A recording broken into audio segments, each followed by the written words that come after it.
Chapter 2237.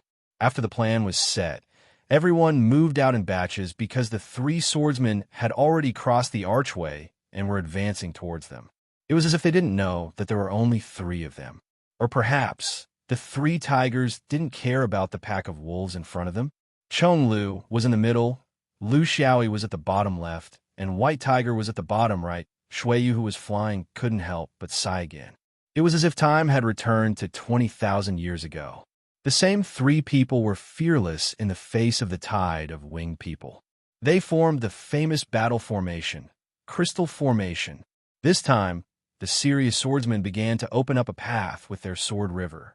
The three of them released their flying swords at the same time. In the blink of an eye, more than 10 million flying swords rolled over like the tide of the sea. The tide of the universe was like a white line. One moment it was far away, and the next moment it was right in front of them. From the beginning of the battle, the result was completely different from the masters. In terms of cooperation, theoretically speaking, one person was the most perfect because there was no need for cooperation. The core idea was that the fewer people, the more the orthodoxy, and the more effective the cooperation. The opposite was a group of so-called experts with different orthodoxies, different Taoists and Buddhists. Even if they were under the same Taoist sect, the 7 Taoists weren't on the same path. Furthermore, there were 4 monks, 5 hidden wings, 2 ancestral shamans, and 1 Taoist traveler who didn't belong to the same path. Therefore, it was impossible for them to form a complete line of defense against the rolling tide of swords. If any one of them was singled out, they would have their own methods. However, when 19 of them were gathered together, they didn't have a suitable method. It was laughable, but it was the cruel truth. This was also the reason why they had to split up. Of course, being unable to effectively block them did not mean that they were in danger. It was nothing more than exchanging space for time. All they had to do was to spread out. When the swarm of flying swords really locked onto someone, that person would naturally have their own way to deal with it. In the eyes of an ordinary person, the reaction of the old cultivators was really quick and decisive. Zhu Mingzi's group of 9 was in the middle of the tide of swords, heading towards Chong Lu in the middle. The 6 members of the Kunlun Visitors Taoist group headed towards the bottom left corner. That should be where the White Tiger was. Lu of the Prime Minister and the other 3 monks sank to the right. They had to deal with the real main character, the little shit-stirrer Lu Xiaoi. The sword tide was truly too magnificent and almost blocked off everything. Divine sense, visual sense, and all other senses were unable to penetrate the ferocious sword chi tide. The ordinary people could not see it, and the old cultivators in front could not see it either. Their direction was just a feeling, but sometimes feelings can cause problems. Zhu Mingzi immediately gave a warning when he noticed that the sword tide was blocking his divine sense. Attention! They might be able to attack one wing. Concentrating firepower on a single point was the simplest and most effective strategy. From the scuffles of street gangsters fighting for territory, to the wars in the mortal world, and then to the group wars in the cultivation world, this strategy had never been outdated. On the contrary, it became more and more sophisticated. This was because only with the instantaneous movement ability of cultivators could they achieve a perfect joint attack to the greatest extent. The question was it the left? Right? There was no trace of them. The people present were all old foxes, and each of them used their own methods and magic. Some opened their heavenly eyes, some used their divine sense, and some released their divine sense. For a moment, the entire sword tide was filled with all kinds of magic. There was only one result: mutual interference, and no one was better off. But there were also some powerful ones. At the same time, a few people shouted, "Right wing, right wing." It was indeed difficult to guess, because the 3 swordsmen were mixed in with the tens of thousands of sword lights. They themselves had become sword lights, and it was difficult to distinguish them at the first moment. The key was that it was meaningless to distinguish them too late, because the attack had already begun. The right wing was the direction of White Tiger. In the sword tide, Chong Lu and Lu Xiaoi appeared at the left and right of White Tiger at the same time. This was through the horizontal movement of the sword tide and did not involve space, so the opponent's spatial perception was useless. In such a high-level battle, the more powerful the skill, the more useful it was not. Sometimes clumsy methods could catch the opponent off guard. White Tiger opened his mouth, and his body changed shape with his mouth. A ferocious and fierce white tiger appeared with a roar. This was not a sword skill, but his innate ability, roaring tiger's body. With his tens of thousands of years of cultivation, this roar was able to disturb the mind, move the sound, create chaos, and pierce the soul. With just this roar, the area in front of him became a forbidden area for spells. Within a few breaths, the defensive spells of the few Taoists in this area became ineffective. But this was not the most important thing. The most important thing was that White Tiger's huge body followed his roar. Wherever his roar went, his body would follow. The battle had just begun, and this old white tiger had already started to close in on them without any regard for his life.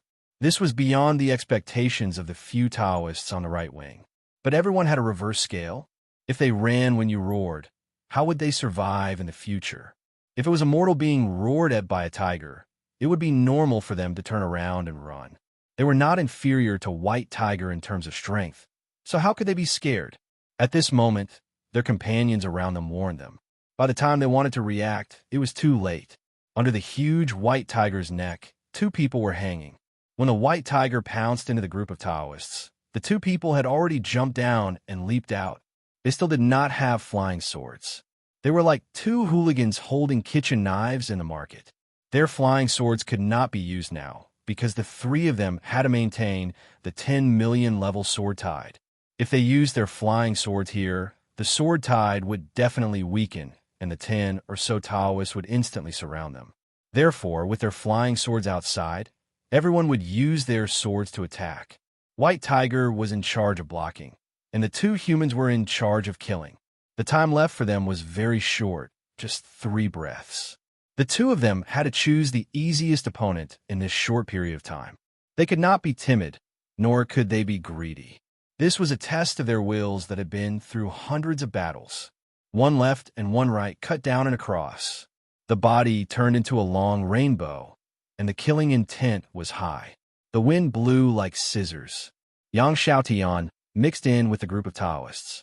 An immortal artifact floated in front of him and spun randomly above his head. That stupid White Tiger thought that this could scare off a cultivator like him. It was really blinded by lard. He had a lot of immortal artifacts, so many that he had to consider the effect that he could achieve before throwing them out. The so-called throwing immortal artifact to kill people was actually a joke. There was a limit to how many immortal artifacts a mortal cultivator could use. It was like a small horse pulling a big carriage. If you were not satisfied with pulling one, how many more would you want to pull? The one he threw out now was a treasure of the immortal court that was specially used to restrain disobedient demonic beasts. It was called the horsewhip. In fact, it was an old item that needed to be replaced. In the end, it ended up in his hands. No matter how old it was still an immortal artifact. Once the horsewhip was used, any beast would not be able to withstand 3 whips. They would definitely become weak and obedient. Therefore, he actually did not feel any pressure in this battle. It was an easy task, but he had mobilized a lot of people. He had just lashed out with the whip when he received a warning in his mind. Almost at the same time, 2 bright lights cut down from the left and right of his body. He realized the danger, but he had already lost the time to react. He only had time to crush the life-saving immortal talisman in his hand. Chapter 2238. The name of the talisman was gold. It was one of the famous 5 elements immortal talismans of the immortal court. It sounded simple, but it had a very practical effect, which was to be immune to all metal element attacks. His opponents were all swordsmen, so of course, they would use the gold talisman instead of the other 5 elements immortal talismans, such as the water-repelling talisman, earth-transforming talisman, and so on. The immortal court's talismans ignored the realm of cultivation. This was the suppression of the realm, So the gold talisman was completely different from the trash of the mortal world. This was the power of the immortal court. It did not involve too complicated changes, but pursued the essence of Tao. Chong Lu waved the demon sword and pulled the Taoist's waist diagonally. The first feeling was as if there was no force. He reacted very quickly. Knowing that the sword could not be used, his right hand took advantage of the situation and clamped Yang Xiaoyin's left ankle. Lu Xiaoyi's 7 ants belt swept across the Taoist's ribs and abdomen. As soon as he touched it, he knew that the 5 elements restrained each other. This was not a matter of life and death. It was not a problem that could be solved by the realm of Tao, but the difference between immortal and mortal. His reaction was also sharp. His left hand reached out and grabbed Yang Xiaoyin's right ankle. The two did not discuss at all, but made the same reaction. The sword did not work, and immediately flew apart. The Taoist in the air howled miserably. He had been torn into 2 pieces. It was not over yet. Rebirth gave this immortal merchant from the lower realm a chance to start all over again, but the decision was not up to him. Instead, it was up to the 2 sword cultivator assassins to accurately find out his past and future, and whether his fellow Taoists could lend him a helping hand in time.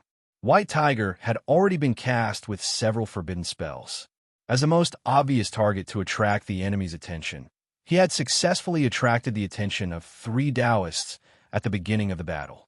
However, the other 3 Taoists were still as calm as before, unmoved by his actions. Now, he knew that it was time to leave. When the difference in strength between the 2 sides was not too big, speed was his life. White Tiger's body bent down, coiled up, and slammed forward again. The power that bound him broke down layer by layer, and the heavy blow made him stagger a little. But the time he gained from the collision still gave him a good opportunity to control the flying sword. The sword tide quietly weakened from 10 million to below 10 million. But with the sword light opening the way, White Tiger regained his speed and recovered his ability to move freely. Demon Lord rushed to escape. He didn't retreat, but went forward. He and White Tiger went in the opposite direction. They were all absolute experts who had rolled through life and death situations. The moment both sides came into contact with each other, they knew that this group of half-immortals was not easy to get along with. They were completely different from those so-called strong practitioners of the inner and outer scenic sky that they usually saw. Therefore, they could not persist in the cooperation of the 3 of them. From the beginning of the attack until now, only 1 breath had passed. Although the 6 Taoists were a little flustered, their reactions were not messed up in the slightest. It was only because the attacks of the 2 of them were too swift and fierce that they suffered the loss of the sheep. However, this kind of loss could be corrected. The monks and hidden wings were speeding over, leaving them with only 1 breath of time. There was no need to maintain the sword tide. At the same time that White Tiger pulled out his sword and retreated, Chong Lu's sword light gathered again. His target was the 2 Kunlun guests and drunken Yang Daoists who had not made a move before and were now trying to protect Yang Xiaoyi's reborn body. The Kunlun guest did not move because he wanted to control the entire situation. However, the result of his control was that Yang Piao was torn apart. This made him lose a lot of face. Therefore, he had to protect the safety of his rebirth. However, just as he was about to put up a barrier for Yang Piao's rebirth, Chong Lu's sword light had already whizzed over. His aura was filled with determination. That was the full blow of a 20,000-year-old swordsman. He could not afford to be careless. White Tiger pulled the 3 Taoists and retreated quickly. Chong Lu rushed forward, each with their own purpose. Therefore, Lu Xiaoyi only had 1 choice left, to kill a drowning dog. It seemed easy, but in fact, it tested his ability to judge the past and future in an instant after a life and death situation. This might be difficult for others, but for Lu Xiaoyi, it was within the scope of his ability. In the past 2,000 years, he had done this too many times. The sword tide had completely disappeared. This made Zhu Mingzi and the rest realize that the swordsman was about to kill them. He did not follow the others into the battle. With so many people, he would not make a difference. Instead, he waved his sleeves and pointed at the center of the battlefield. It was the wrong time to be born. Being born at the wrong time was a technique that restricted the direction of rebirth. The purpose was to make the rebirth points of the cultivators who were killed in the battle be completely opposite. If 2 people were killed, they would be reborn in the opposite direction. If 3 people were killed, they would be reborn in the opposite direction. His judgment was that since the swordsman was ruthless, it was inevitable that his own people would be killed once or twice. However, what he needed to do was to separate the rebirth points of these people to facilitate the subsequent separation and encirclement. No matter who was killed, it would include the swordsman. The threat of the 3 swordsmen together was too great. With such a strong burst of attack and speed, it would be difficult for any of them to escape from such a situation. Lu Xiaoyi knew that he only had a breath's time before the 3 of them would have to separate. However, before that, he had to take advantage of the situation. The only thing he could ensure was Yangbi. However, he did not have enough time to take advantage of her. Yangbi had just been reborn and had yet to form her human form, but an immortal tool was already protecting her. This was also a life-saving treasure that he had purposely obtained from the immortal court. In view of the process of death of cultivators from the lower realm, it would be best if he could protect himself from being killed in the modern world. However, if he made a mistake occasionally, his greatest weakness would be during the initial moment of rebirth. If he could survive this most dangerous moment, he would have many immortal tools at his disposal. That was why he had this elemental spirit embryo disc. It was to be used in the instant of his rebirth and protect him from being disturbed during this short period of rebirth. This was a question of strength. Was the lower limit of a trash immortal tool when no one was controlling it? Or was the upper limit of Lu Xiaoyi's full strength higher? There was no need to think too much about it. He would know once he tried. So many changes had actually happened in an instant. White Tiger broke away. Chong Lu counterattacked. A large number of old cultivators closed in, and Zhu Mingzi used his technique at the wrong time. Along with these changes, Lu Xiaoyi's flying sword also happened. The sword wave was emptied and condensed into a gray light. Lu Xiaoyi had abandoned all the changes in the Dao realm and the changes in his techniques. He was only left with the pure power generated by his elemental force. Sword and disc suddenly intersected.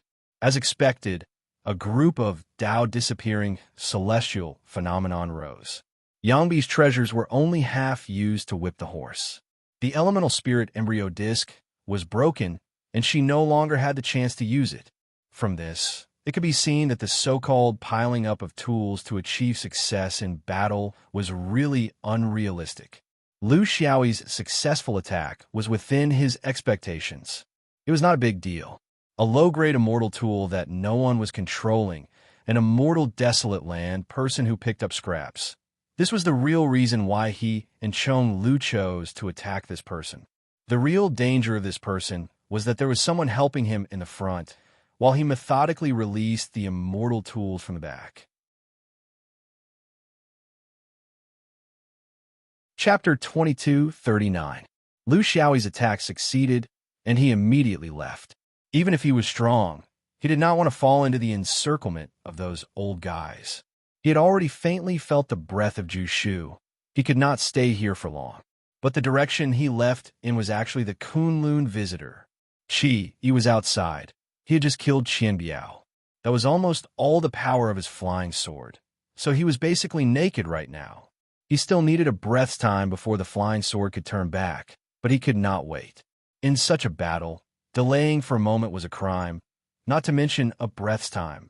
Chong Lu's full-strength sword. The Kunlun visitor's face was solemn. He did not run. Running away from a flying sword was a joke. Of course, he would not make such a naive mistake. Moreover, he did not think that he, a night watchman of the first of the 36 days, would be helpless under a fair and square attack. He could become the first night watchman. Of course, he was a fierce dog recognized by the immortal court. A dog would die for its bosom friend.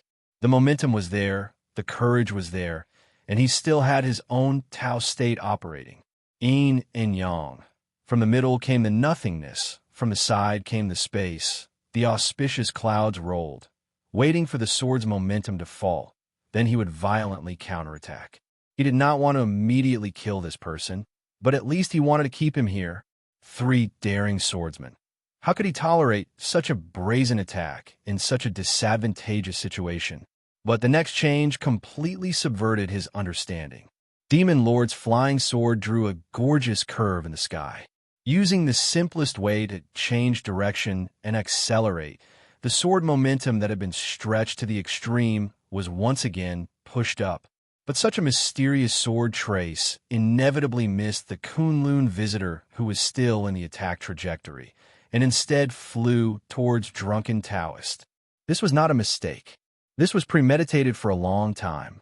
The old swordsman's target was not him, but drunken Taoist. The reason was also very simple. He, the Kunlun visitor, rarely showed himself in front of others. However, as one of the top few masters of the exterior, Zuyang was an influential figure who was well known by everyone.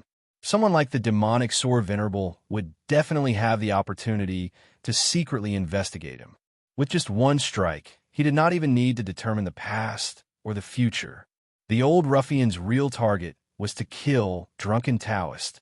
He had a judgment, but he couldn't do anything about it. This was because a Tao disappearing celestial phenomenon had suddenly risen. At the same time, a streak of light had instantly closed in. The person inside the streak of light had a sharp gaze.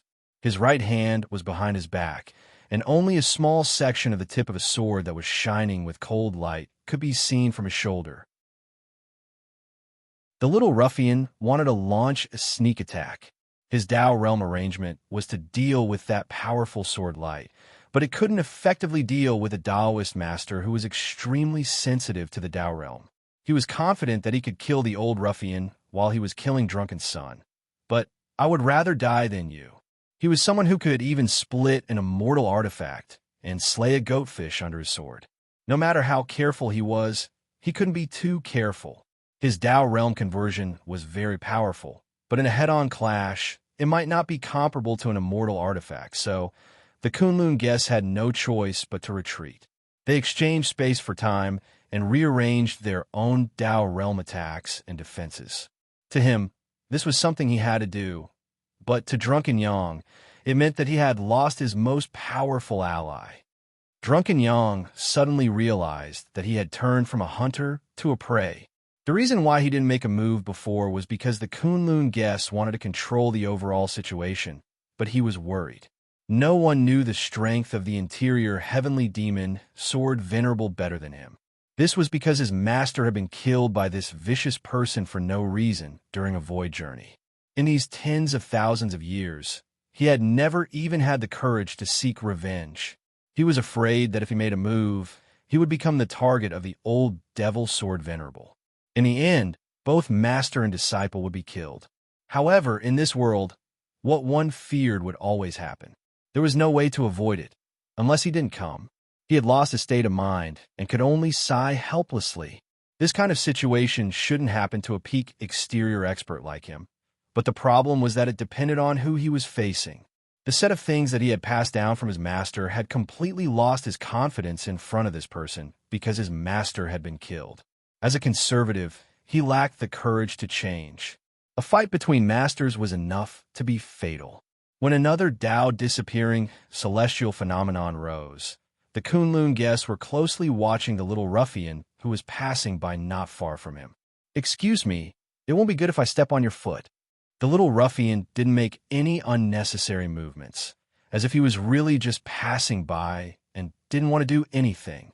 When he passed by, the Kunlun swordsman gloomily discovered that there was nothing in the hands behind this person's back. There was only a broken sword tip on his shoulder. He instantly understood that the sword cultivator's natal sword had not returned after killing the goat. This wasn't hard to understand.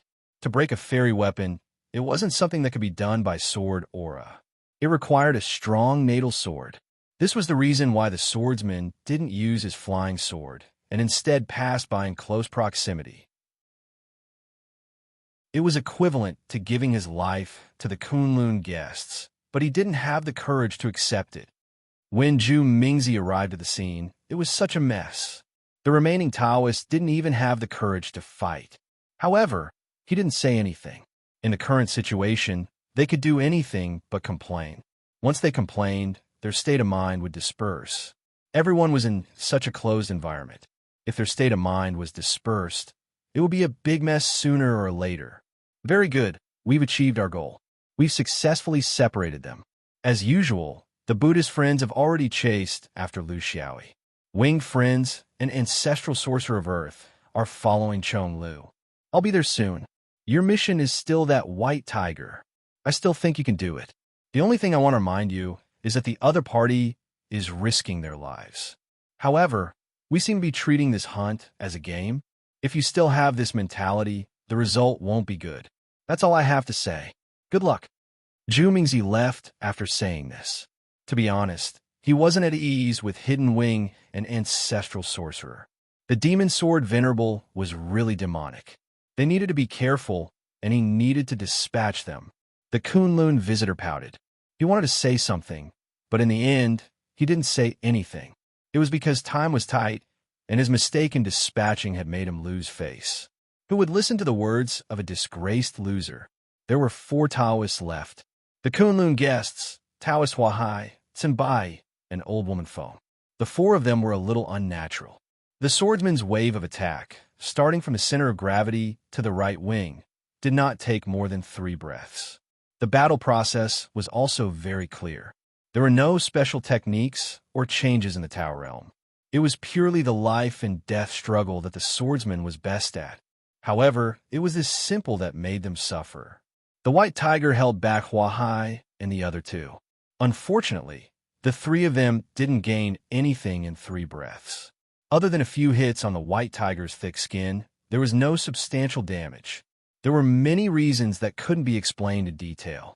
The Kunlun guests were the focus of the attack. The result was like this. It was hard to explain. Chapter 2240. There's something wrong with Shilua's judgment. Taoist Huahai's words were also what everyone felt, because they were the ones who had experienced this short contact battle. Seeing was believing. Everything would be clear when they really came into contact with it. Tsinbai nodded. Among the 3 swordsmen, White Tiger should be the weakest. It's hard to say who's stronger between Chong Lu and Lu Xiaoyi, but our previous judgment seriously underestimated Lu Xiaoyi. His ability should be at least on par with Chong Lu. The 4 continued to track White Tiger. The distance was not far, and the space was not too big. Their main goal was to prevent it from meeting up with the other 2 swordsmen. The rest could be dealt with slowly. Although they had a new judgment of the strength of the 3 swordsmen, they had no intention of changing anything. Because they were the losers, and because the cultivators who rushed over to rescue them naturally had unnatural looks of disdain on their faces. It was always uncomfortable to be looked down upon, unless you stood up again and killed White Tiger to prove it. Since White Tiger was the weakest among the 3, why should they change it? Of course, they should pick the soft persimmon. There was no reason to pick the hard persimmon. As for the biggest possible change, that Lu Xiaoyi, it was just right to leave it to the monks. Although everyone was now on the same front, they still had to talk about their close and distant relationships. Taoism had already lost face. There was no reason for Buddhism to be fine. This was the way Taoism and Buddhism got along for millions of years. It existed in every incident and could never be eradicated. Su Run was in the distance. Her hands and feet were cold as she watched. In 3 breaths of time, 3 against 19, and it ended with 2 deaths. Simple and violent, without any fancy tricks, the violent aesthetics of the sword vein were interpreted to the extreme.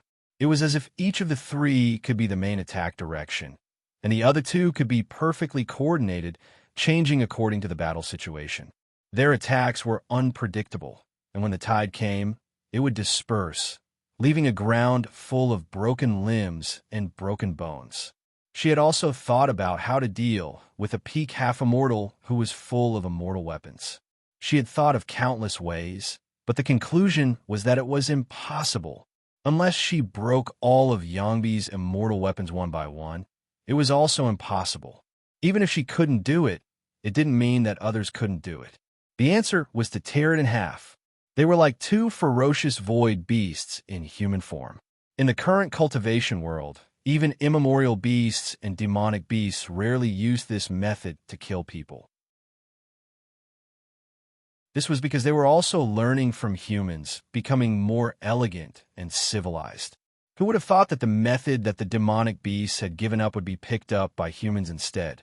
Moreover, he did it with exceptional proficiency and fluidity, as if he was just tearing up a piece of mutton with his bare hands. Shock after shock. After tearing the lamb with his bare hands, he forcefully slashed the immortal artifact. Then came the destruction of Drunken Sunday. She was dazzled and overwhelmed. Drunken Yang, the leader of the five decay of heaven of the exterior realm. She had also seen the demeanor of this peak five decay of heaven on countless occasions. He truly had the demeanor of an immortal with an extraordinary bearing. Everyone thought that he was a candidate for the immortal class, a template for the future immortals. But now, under the old swordsman's sword, his path of cultivation came to an abrupt end. He didn't even have the chance to struggle. How ironic was it that he was once so glorious, and now he was in such a sorry state. Along the way, she had completely lost her judgment on the development of the battle situation. The old cultivators' alliance was still incomparably strong, but the three swordsmen didn't seem to be completely powerless. There was only one thing that she was very clear about, and that was that she shouldn't get involved. Not to mention that she didn't have the ability to fight now. Even if she was at her peak, she might not be able to keep up with the pace of these swordsmen, because this kind of rhythm was basically fed with human lives. If you don't kill enough, you'll never be able to blend in. She changed her position and stood on the top of the archway. This was also the central position of the space of rock journey of 10,000 miles, so it was convenient for her to observe all the changes. But the couplet below made her speechless. The winged men will never be slaves, unless they are provided with food and shelter. Wasn't this request a little too low? White Tiger jumped out and sprinted. He was very clear that the cooperation between the three of them had come to an end. Whether or not there was still a chance would depend on the specific situation. Relatively speaking, it mainly depended on the two of them. He was one of the 6 ancestors of Xian Yuan, the founder of the Killing Sword sect. He had the highest seniority in the Xian Yuan sword sect, but he also knew that among the three of them, he was the only one who was lacking. The world of cultivation was always moving forward, and there was no turning back.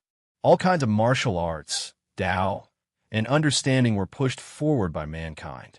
If you were slow, you would be surpassed by others, let alone stop moving forward.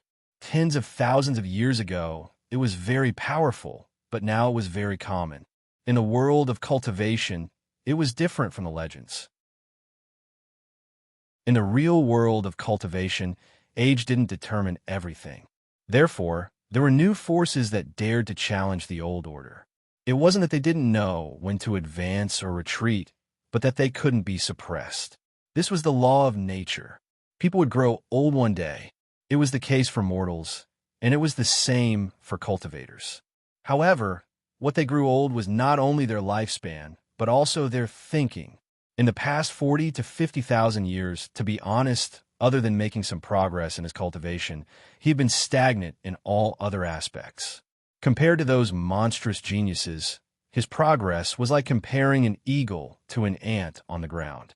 The eagle might occasionally take the wrong path, but when it came to its senses, it was actually just a matter of flapping its wings. It wasn't fair to compare the skills of 40 to 50,000 years ago with the skills of the present. The point was, when you were needed, you happened to appear at that time. Don't compare yourself to the ancient times or to the future. He stood up when he needed someone to stand up for him. So he was the 6th ancestor. No one could deny his contributions to Xian Yuan. Over the past tens of thousands of years, he had drawn a clear line between himself and Xian Yuan more and more. In fact, it was also because he couldn't face those young people.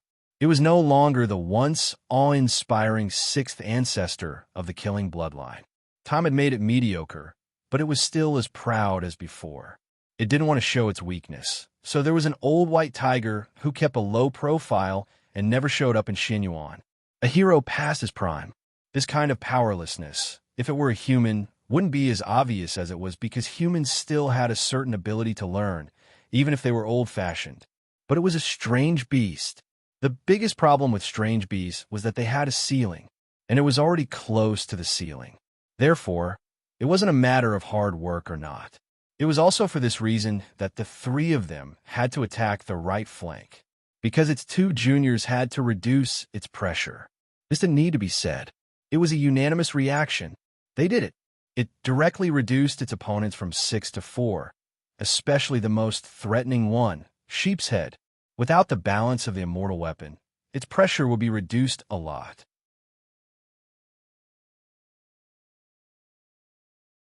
Chapter 2241.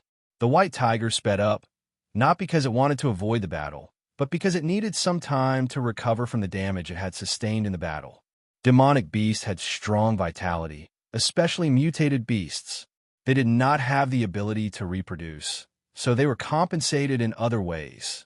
However, no matter how strong its body was, it had its limits. It had to adjust its body to its best condition in order to face the upcoming battle.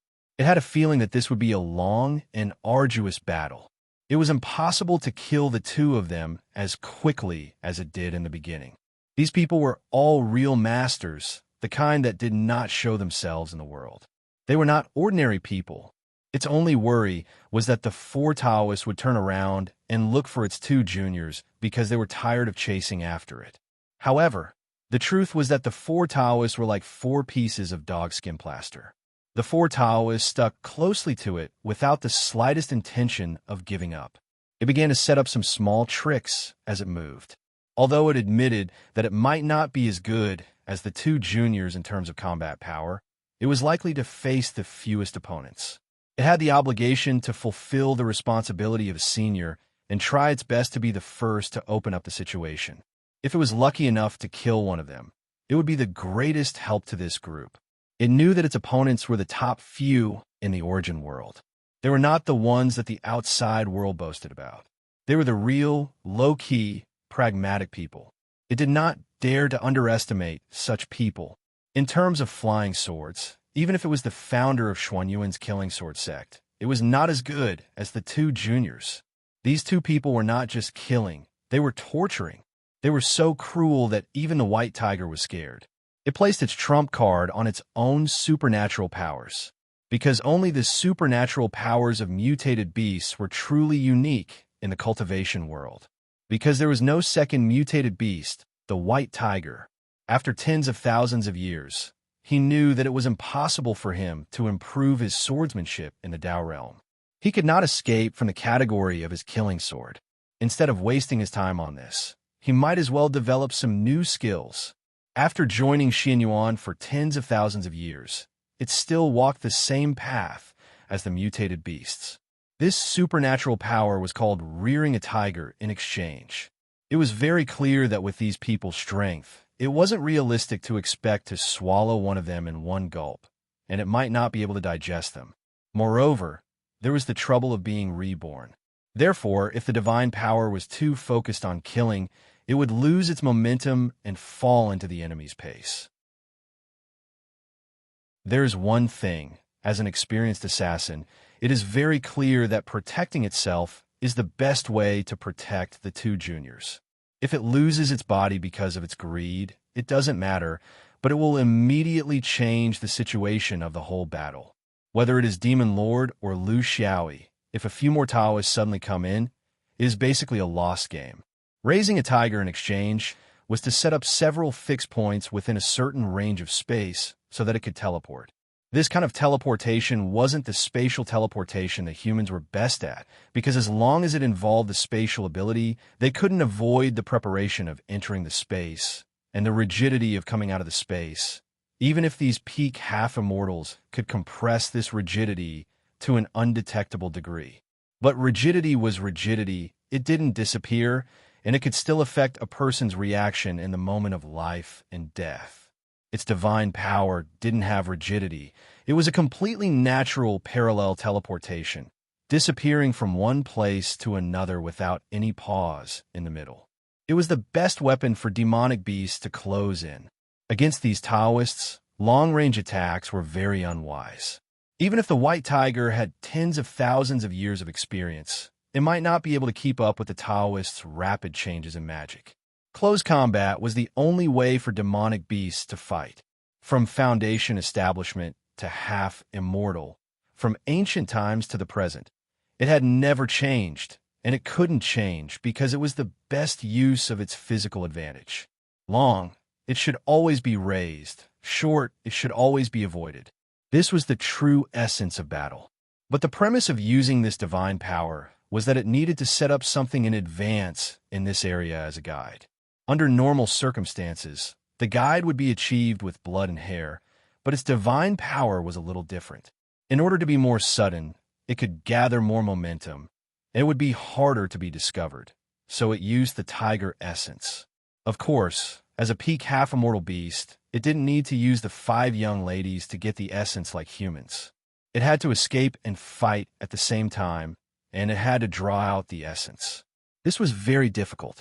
As a half-immortal, it only needed to control the reflexes of its muscles, and it could naturally run as it pleased.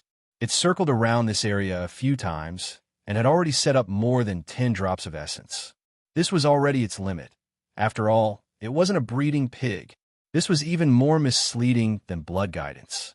After all, when human cultivators fought with demonic beasts, what they were most wary of was the power of their bloodline. Since demonic beasts didn't have the ability to reproduce, most people thought that they didn't have essence, but this was wrong.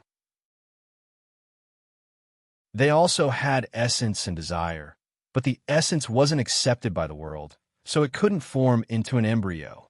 When it set up the essence, it also set up a drop of its heart's blood next to each drop of essence. This was the most important thing to it, as it could imitate its original form, and had a certain degree of offensive ability, using the truly precious heart's blood as a cover for the completely useless essence drops. And doing the opposite was the combination of divine powers that the white tiger had thought of all these years. It was very clear that it didn't have many chances. Once the humans were on guard, it would be very difficult to succeed, and they would have to be very careful. Then, everyone would enter the protracted battle that Taoists were always good at. What it needed to do was to try its best to eliminate one of them before it entered the stage of grinding. This was very important to it, and to the 3-man battle team. Sambai immediately realized something while tracking. It wasn't that he really discovered something, but a kind of suspicion towards the white tiger's behavior. This tiger is circling around nearby. What is it trying to do? Taoist Hua Hai also felt it. Of course it's trying to do something. This place is the closest to the battlefield of the demon's sword venerable.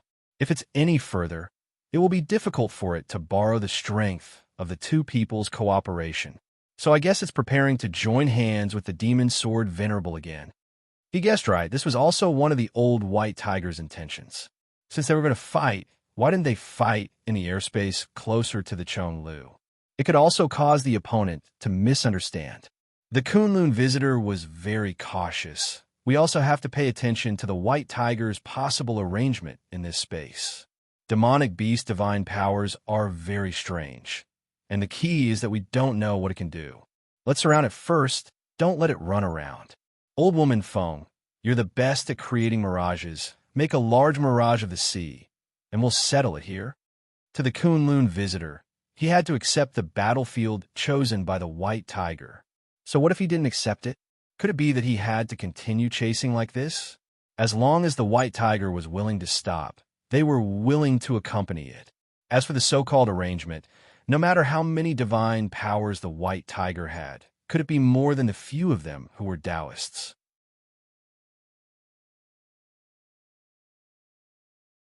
Chapter 2242. Chong Lu leaped outside, while a group of half-immortals chased after him. There were 5 hidden wings, 2 ancestral shamans of Earth, and 1 Tao traveler. Well, he was actually just a casual traveler. Tao traveler was just a title that was painted up. 8 people? They looked up to him, but also looked down on him. They looked up to the number, but looked down on the quality.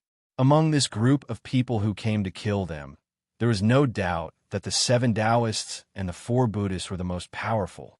Their strength and experience were also higher. On the other hand, the people chasing after him looked more like a group of running cannon fodder. He was the demon sword venerable whose name shook the origin world 20,000 years ago. After his senior brother left, the countless ostracizing and making things difficult for Xuanyuan Swordvane was basically solved by him. Of course, there was still the 3 Qins, Wu Shixing and Hu Xiudao at that time. It was because of their toughness that Xuanyuan's Swordvane did not collapse under the pressure after losing its big backer. When senior brother overturned the sky, they had to shoulder it with their small shoulders without any complaints or regrets. They carried it over, but they also carried away the 3 Qins, Wu Shixing and Hu Xiudao. After senior brother brought Dao De to the lower realm for 10,000 years, the targeting of Xuanyuan's Swordvane began to stop and slowly calm down. He gave his best youth to Xianyuan just like that. He ran around endlessly fighting fires all year long. But he did not regret it, because he knew that he could not become an immortal. When the entire immortal court and half of the origin world's cultivation world were dissatisfied with the Swordvane, even if you had peerless talent and prosperous luck, you could not overcome the unanimous opposition of everyone. The immortal court, after all, was an organization. Even the heavenly Tao had to consider everyone's thoughts. No matter how outstanding a person was, he could not replace the entire immortal court.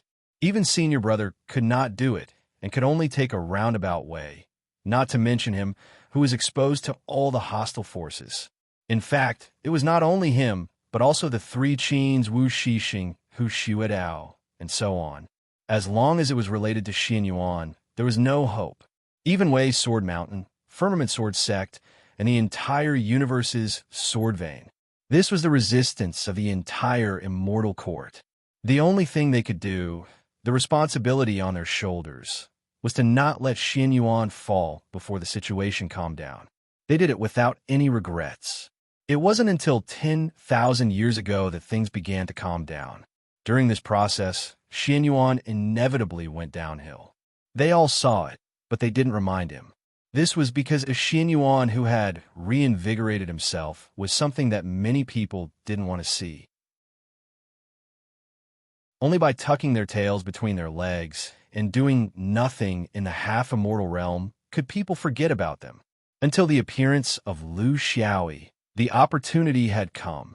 He didn't want to see this little guy because he wanted to secretly observe him and see how far he could go so that he could decide the position of Xuanyuan's Swordvane in this era. Should they be more conservative or should they go all out? When he and the White Tiger had decided to accompany this little fellow to wings spreading heavens, they had actually already made their decision. They could go all out. The little fellow's wings were fully grown, and the general trend of the era had taken shape. There were many things that couldn't be changed, so there was no need to be timid. The immortal court couldn't even take care of itself, and the strength that they could send down was far from what it was in its heyday. For example, the peak half-immortals sent this time were actually fake.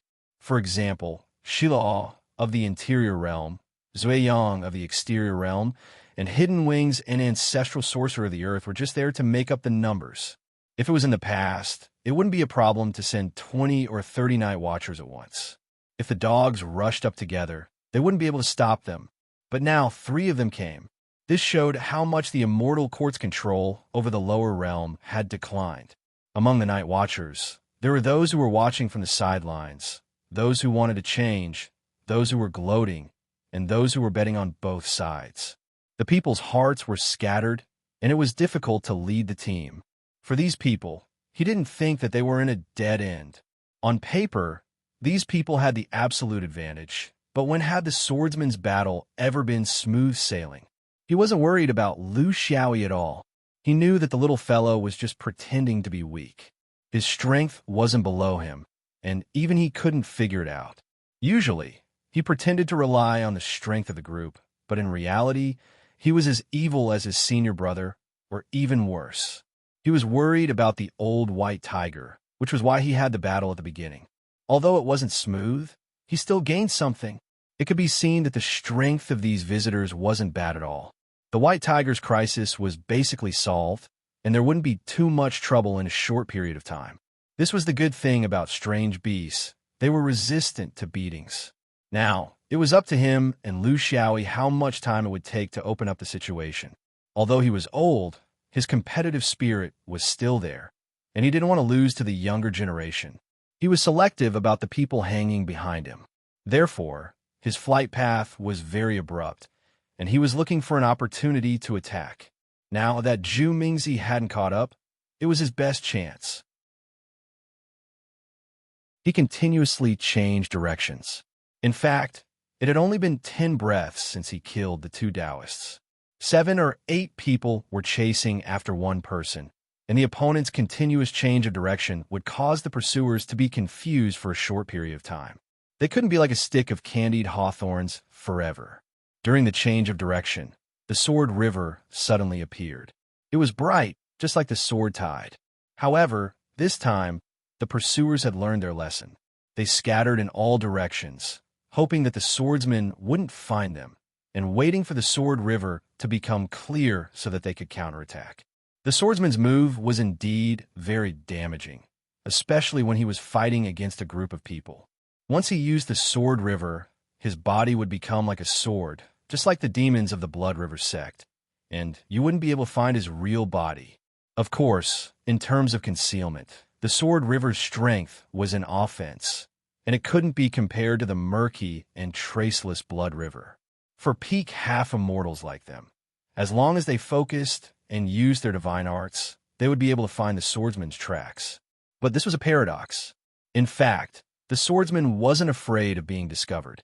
What he pursued was the short period of time before he was discovered, which was enough for him to complete a surprise attack. Under such circumstances, the 8 of them couldn't do anything other than to blow up the nest. Fortunately, as long as they survived the first wave of Sword River, it would be difficult for the swordsmen to do this again. In any case, there were 8 of them. They could support each other, and they also had the ability to revive. How could they let the swordsmen sneak in? Demon Lord didn't want to rely on this kind of sneak attack to succeed. It wasn't that he was obsessed with cleanliness, but this kind of method was suitable for the cooperation of familiar companions. Only then would there be countless changes. If he tried to sneak in alone, he would end up sneaking in himself sooner or later. In the current battle, under the situation where everyone knew each other, they could only compete with brute strength and minimize the pressure by moving around. And this time, he used the Sword River to hide himself. He just wanted to see the fighting spirit of each of them. Courage, decisiveness, confidence. After living for 20,000 years, he knew very well that the decisive factor of life and death in a battle of life and death was not strength, but something invisible, the kind of heart that disregarded life and death.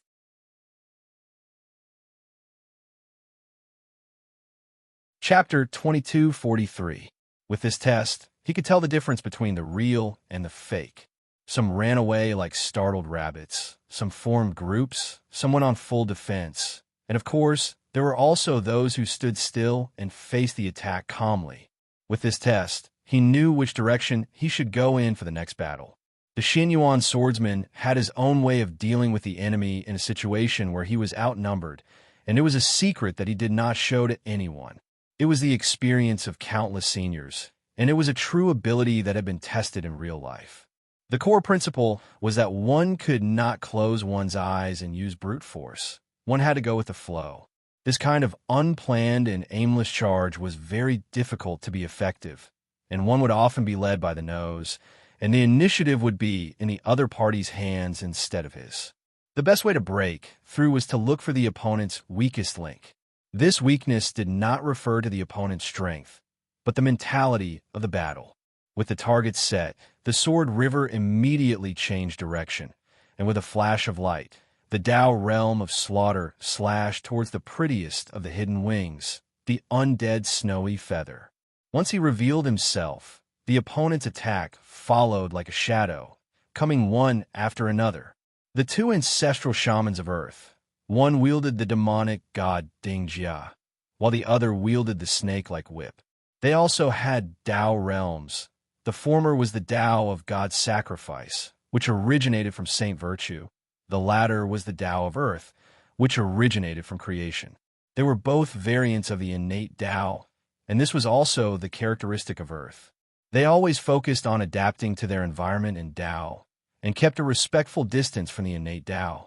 It was also because of this that they were seen by the conservative forces as their own people. The Tao traveler used his bow to attack from afar.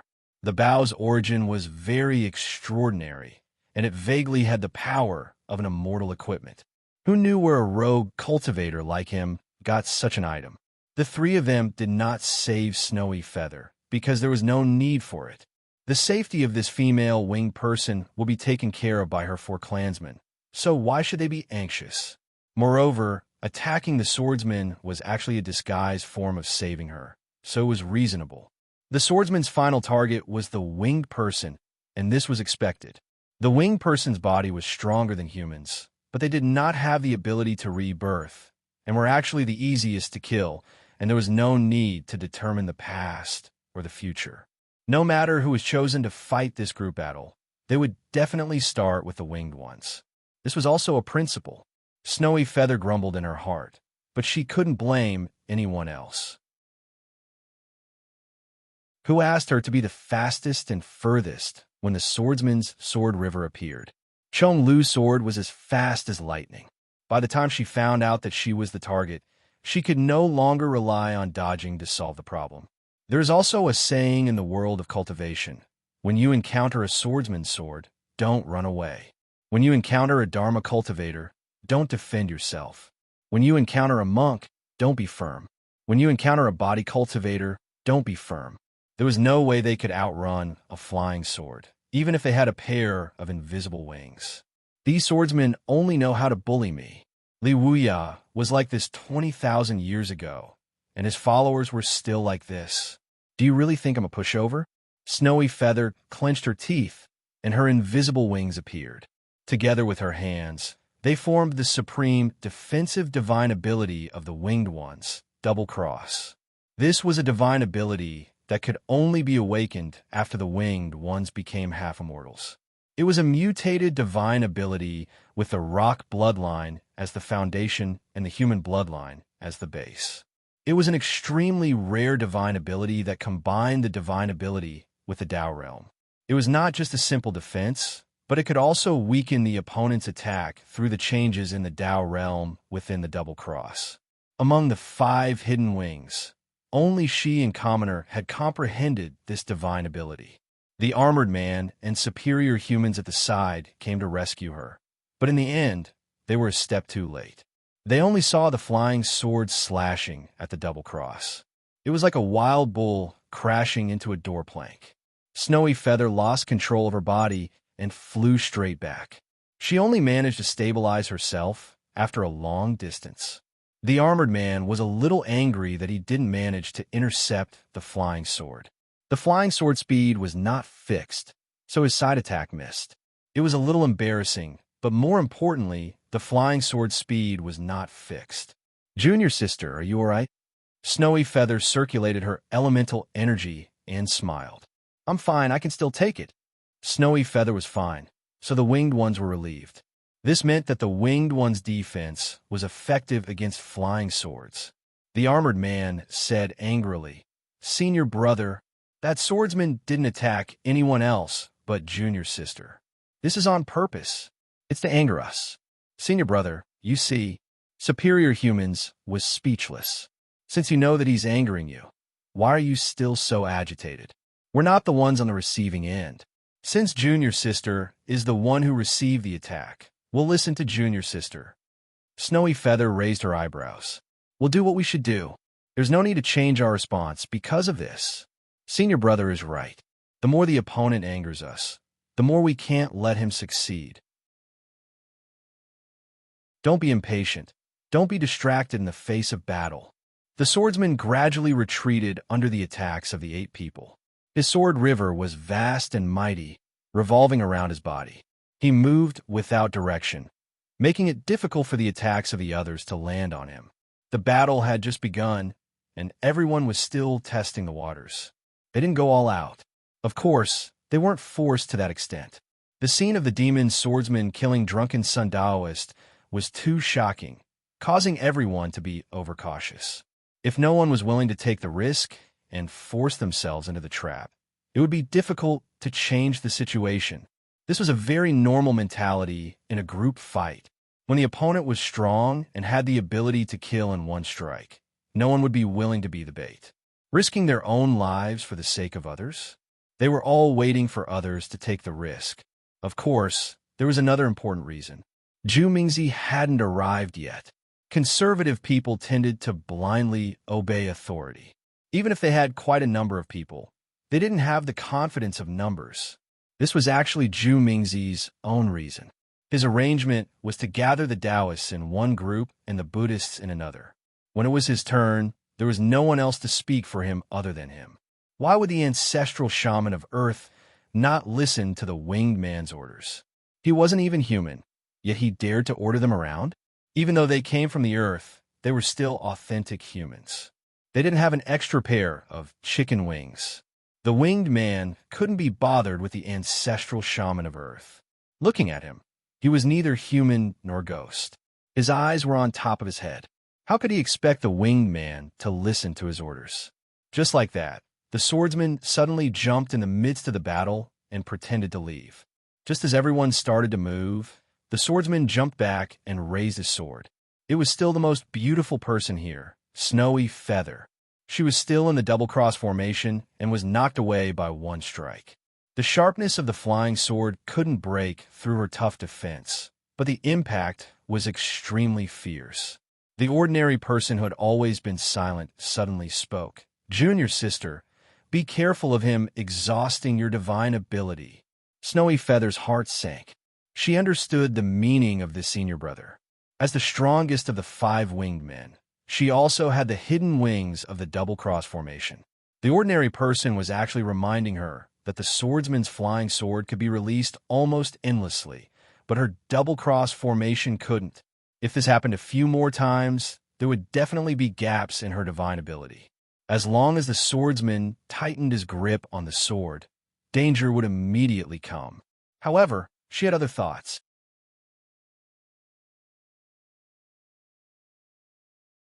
Chapter 2244. In fact, all of this happened in the span of a few breaths. Shuiyu was struck twice, and she could faintly feel that the power of the flying sword was a little strange. It was not that she looked down on her sword, but she felt that as someone from the same era as Li Wuya, his sword skills could not be so mediocre, right? He was not even able to make her feel any real danger. On the surface, he looked extremely powerful, and every strike could send her flying far away, as though she was enduring a huge force. However, she knew very well that this was not the case. Although she was battered and exhausted, she was still able to hold on. Her intuition felt strange, as though a swordsman whose name had shaken the universe for tens of thousands of years could not only have such skills. She should have been injured the moment he attacked, right? What's wrong with me? Ever since I was taught a lesson by that swordsman 20,000 years ago, have I developed masochistic tendencies? Master Man comforted her. "Junior sister, don't worry. Stay behind and recuperate. We will deal with him from the front." With so many people attacking at the same time, it's normal for him to not be able to unleash his full strength. This was a barely reasonable explanation.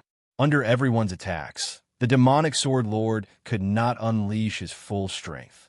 Perhaps this was why she could hold on so easily. With everyone's actions, the scene immediately became lively. The swordsman was like a bolt of lightning, coming and going without a trace. When the swordsman combined his movement with his sword, he was able to unleash his full potential under the siege of so many people. Demon god Ding Jia roared continuously and relied on his undying body to charge and attack. His body was able to withstand the flying swords, and any slight injuries he suffered would be healed in an instant. He was the main force that surrounded the swordsman, and he had evolved the path of holy virtue to perfection. However, his speed was still lacking, and in the end, he became a follower of the swordsman. However, the threat was real. If the swordsman made a mistake under the attacks of others, he would be intercepted by demon god Ding Jia, and his life would be in danger. Demon god Ding Jia cooperated with another ancestral shaman's hair snake. It was the exact opposite of the demonic gods. The speed of the hair snakes was incomparably fast. They might not be as fast as a flying sword, but they were far faster than a human. The key was their numbers. There were as many hair snakes as there were humans. Moreover, as long as his hair did not break and he did not go bald, there would be an endless stream of hair snakes that could not be completely destroyed. It was closely connected to the Grand Shaman's bloodline and Grand Shaman body, and it was supported by the Grand Tao of filth that originated from the creation.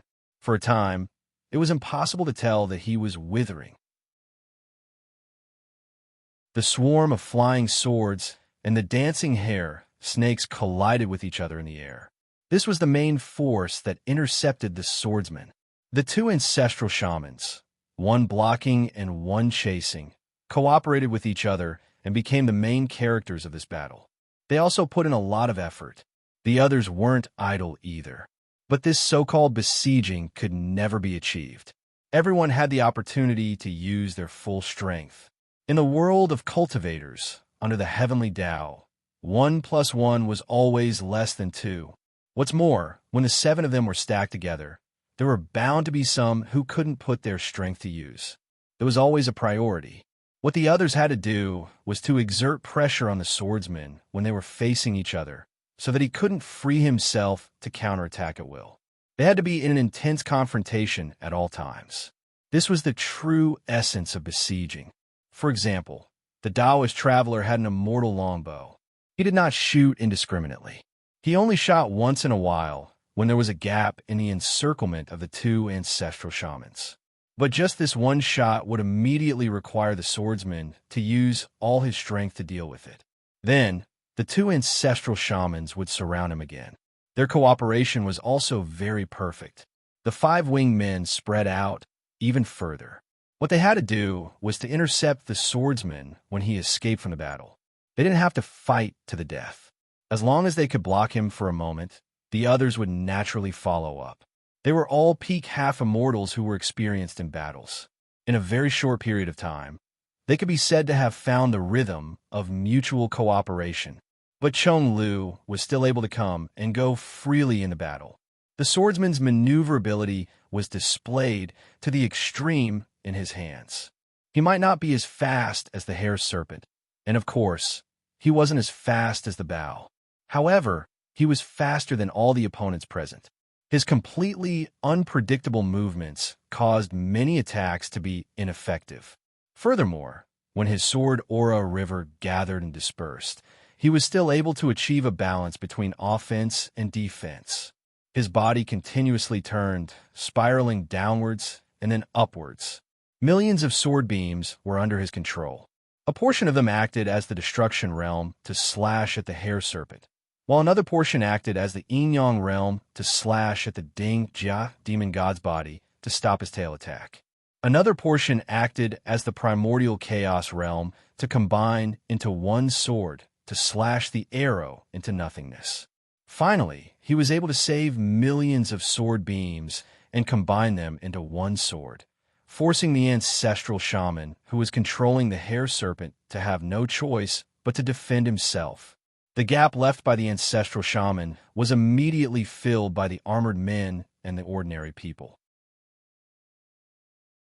The heavy pressure did not stop for even a moment. In the short span of a dozen breaths, this kind of rhythm never stopped. With the strength of one person, he was able to resist the besiegement of everyone and still be able to attack and defend at the same time. Not a single one of the 8 people present was able to avoid being killed by his flying sword. The graceful bearing of this senior sword cultivator was truly astonishing. However, they were not afraid. Instead, they felt at ease. No one could persist in such a rhythm. Humans were not objects. They would always make mistakes, but they would not.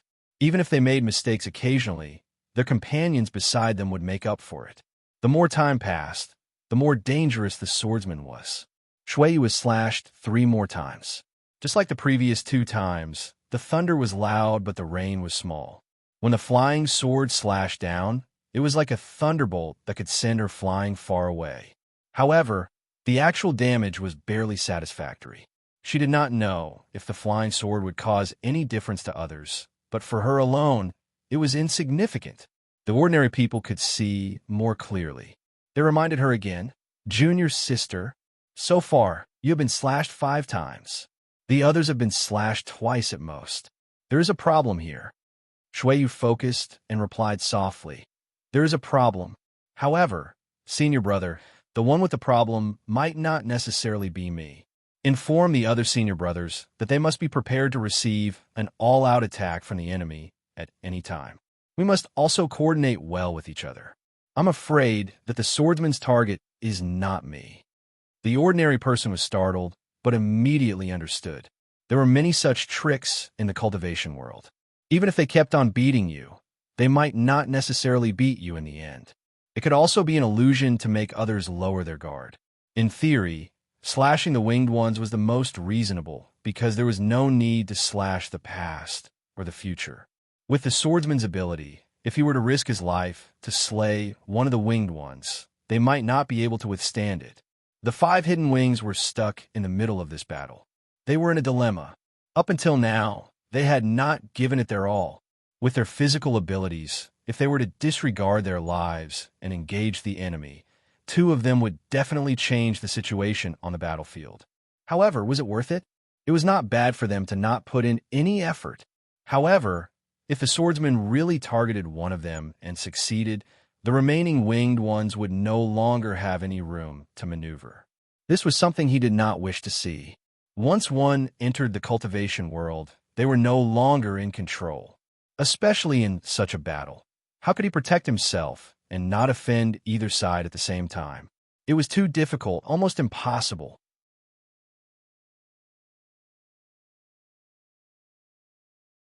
Chapter 2245. Lu Xiaoyi didn't run far before he stopped.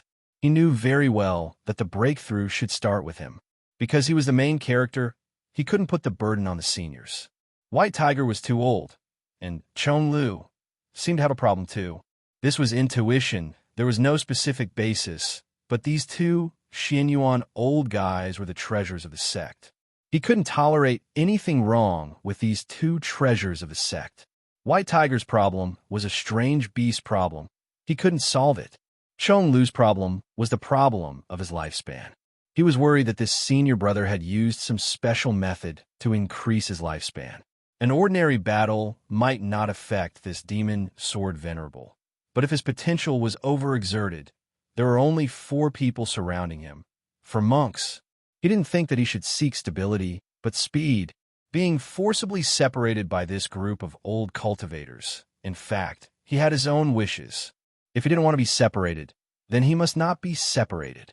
If he, Lu Xiaoyi, didn't want to leave, even the heavens couldn't drive him away. But he had to consider the feelings of the 2 old guys.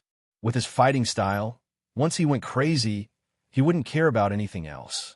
The 2 old guys would definitely wipe his, but from behind. Therefore, gathering together to fight would definitely be faster, but it would be more dangerous for White Tiger. Even if it had the body of a strange beast in front of such an opponent, how long could it last? He chose to pull himself out to deal with this group alone, using his own method, and then help the old guys. When the old, middle-aged, and young of a sect gathered together, the advantage was that they took care of each other meticulously. The awkward thing was that the young people always had the thoughts of the young people.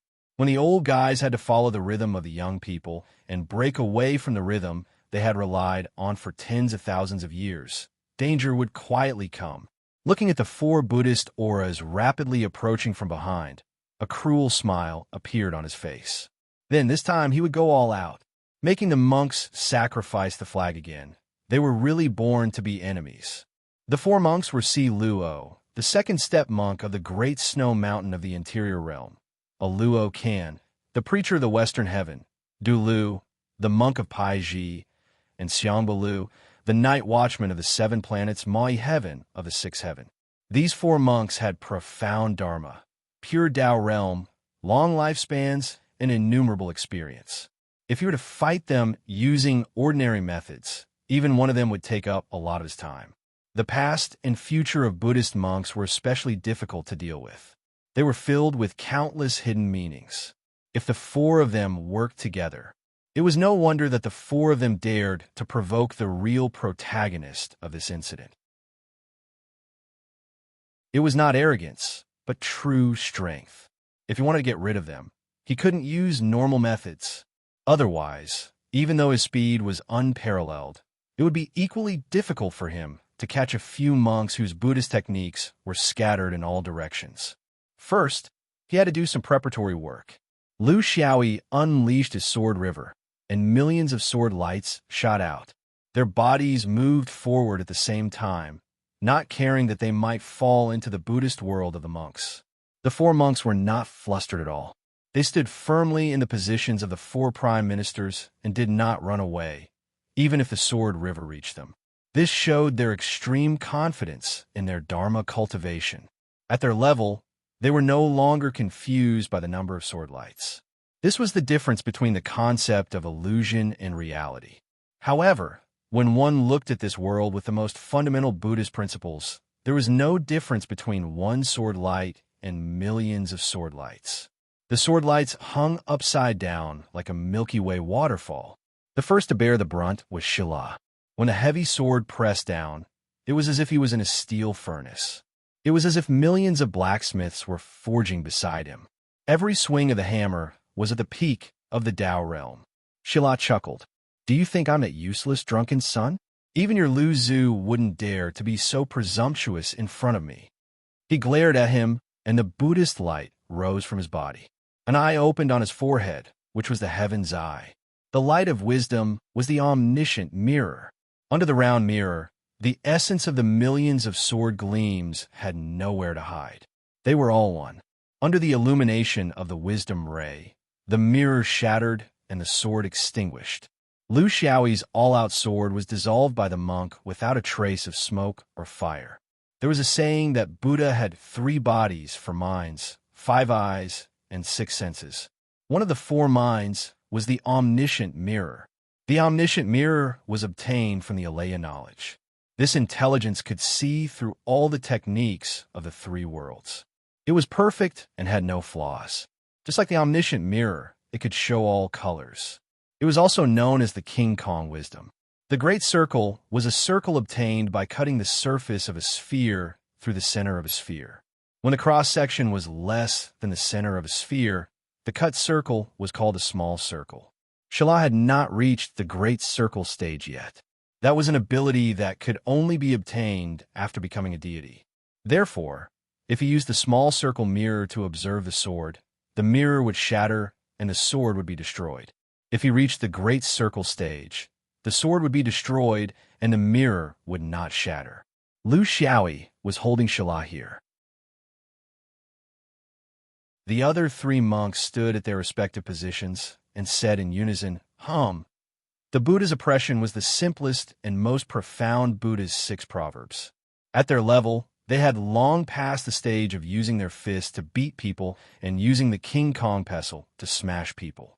If you had all kinds of tricks, your opponent would have endless changes. Therefore, the Buddha's oppression was the most direct and the most dangerous. Lu Xiaoyi felt as if he had been hit by a giant hammer. The Tao state in his body circulated and his merit dissolved. He laughed. So you're a simpleton. The omniscient mirror, was it not the lacking the heart circle? Of course. His words were full of ambiguity. No one took him seriously. After testing Shila, his roots were clear. He opened his 3rd eye and activated the omniscient mirror. The sword river rose again. This time, it went straight for the Western Paradise's preacher, Aluo Kan's head. Aluo Kan smiled. All techniques are equal. I'll take your sword. He closed his eyes and opened his 3rd eye. The divine light was clear. It was the equal wisdom. Under the cover of the sword light, the Buddha's body was like a sword. Millions of sword lights were of the same kind. They whistled past, but they were not damaged at all. The equal wisdom was the wisdom obtained from the 7th end of the cycle. With this wisdom, he knew that everything related to him was equal. It gave birth to a merciful heart. It was also called instilling wisdom. This wisdom was extremely deep. Millions of sword lights could be used. However, this was the level of a celestial. He had not reached it yet. Therefore, when the sword lights passed through, it could only be done without hurting him. He slashed at a luo can with his sword. The other three monks said in unison, "Hum." The Buddha's oppression became heavier. He did not have enough merit. He used nirvana to make up for it. He shook his sleeve. The so-called equality is the biggest inequality. This is a person who has become stupid from chanting Buddha. After testing a luo can, his roots were exposed. He opened his third eye and activated the equal wisdom. His Niwen shook. He failed twice but still did not give up. He brazenly attacked. The sword river hung in the sky for the third time. He shouted, "Who will test my Xianyuan sword edge?" The law of minister took a step forward and said, "The law of Minister Xing is fierce. Since you have the courage of a swordsman, we Buddhists will sacrifice our lives to accompany you." The battle had really entered the rhythm of a Dao battle. It was different from Lu Xiaoyi's previous countless battles. This was the most common way he would face countless opponents in the future. When the level was higher, the battle would be more elusive. The only thing that did not change was that the danger was still there.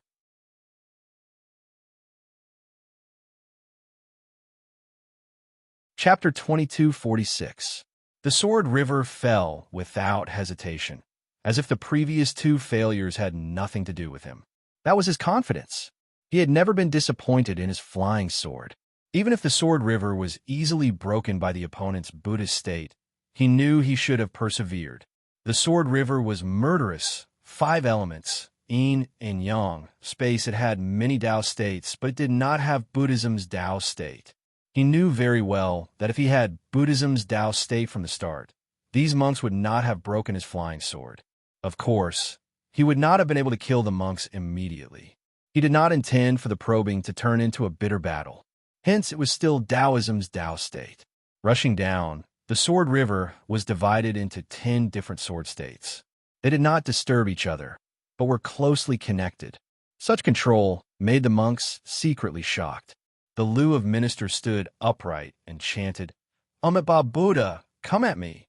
He put his palms together, a golden lotus under his feet, and opened an eye on his forehead. That was the Dharma eye, the Dharma of Minister. That was the wonderful observation wisdom. The wonderful observation wisdom was like hiding the master, doing as he pleased, following what Dharni gate, Samadhi gate, meaning that he could turn his wisdom freely without hindrance. Understanding emptiness. That was why he broke through stubbornness. That was why he could see the cause and effect of all things clearly. Everything was decided by cause and effect. That was why wisdom was obtained by understanding all kinds of laws of karma. Many doubts were dispelled by seeing the cause and effect of things clearly. Since karma was clear, the sword crossed the destined person. The sword light fell and separated from the law of proportion in the karmic fruit. It was a distant karma. No one knew when it started or where it started. In fact, it was just a starting point when the universe was first born.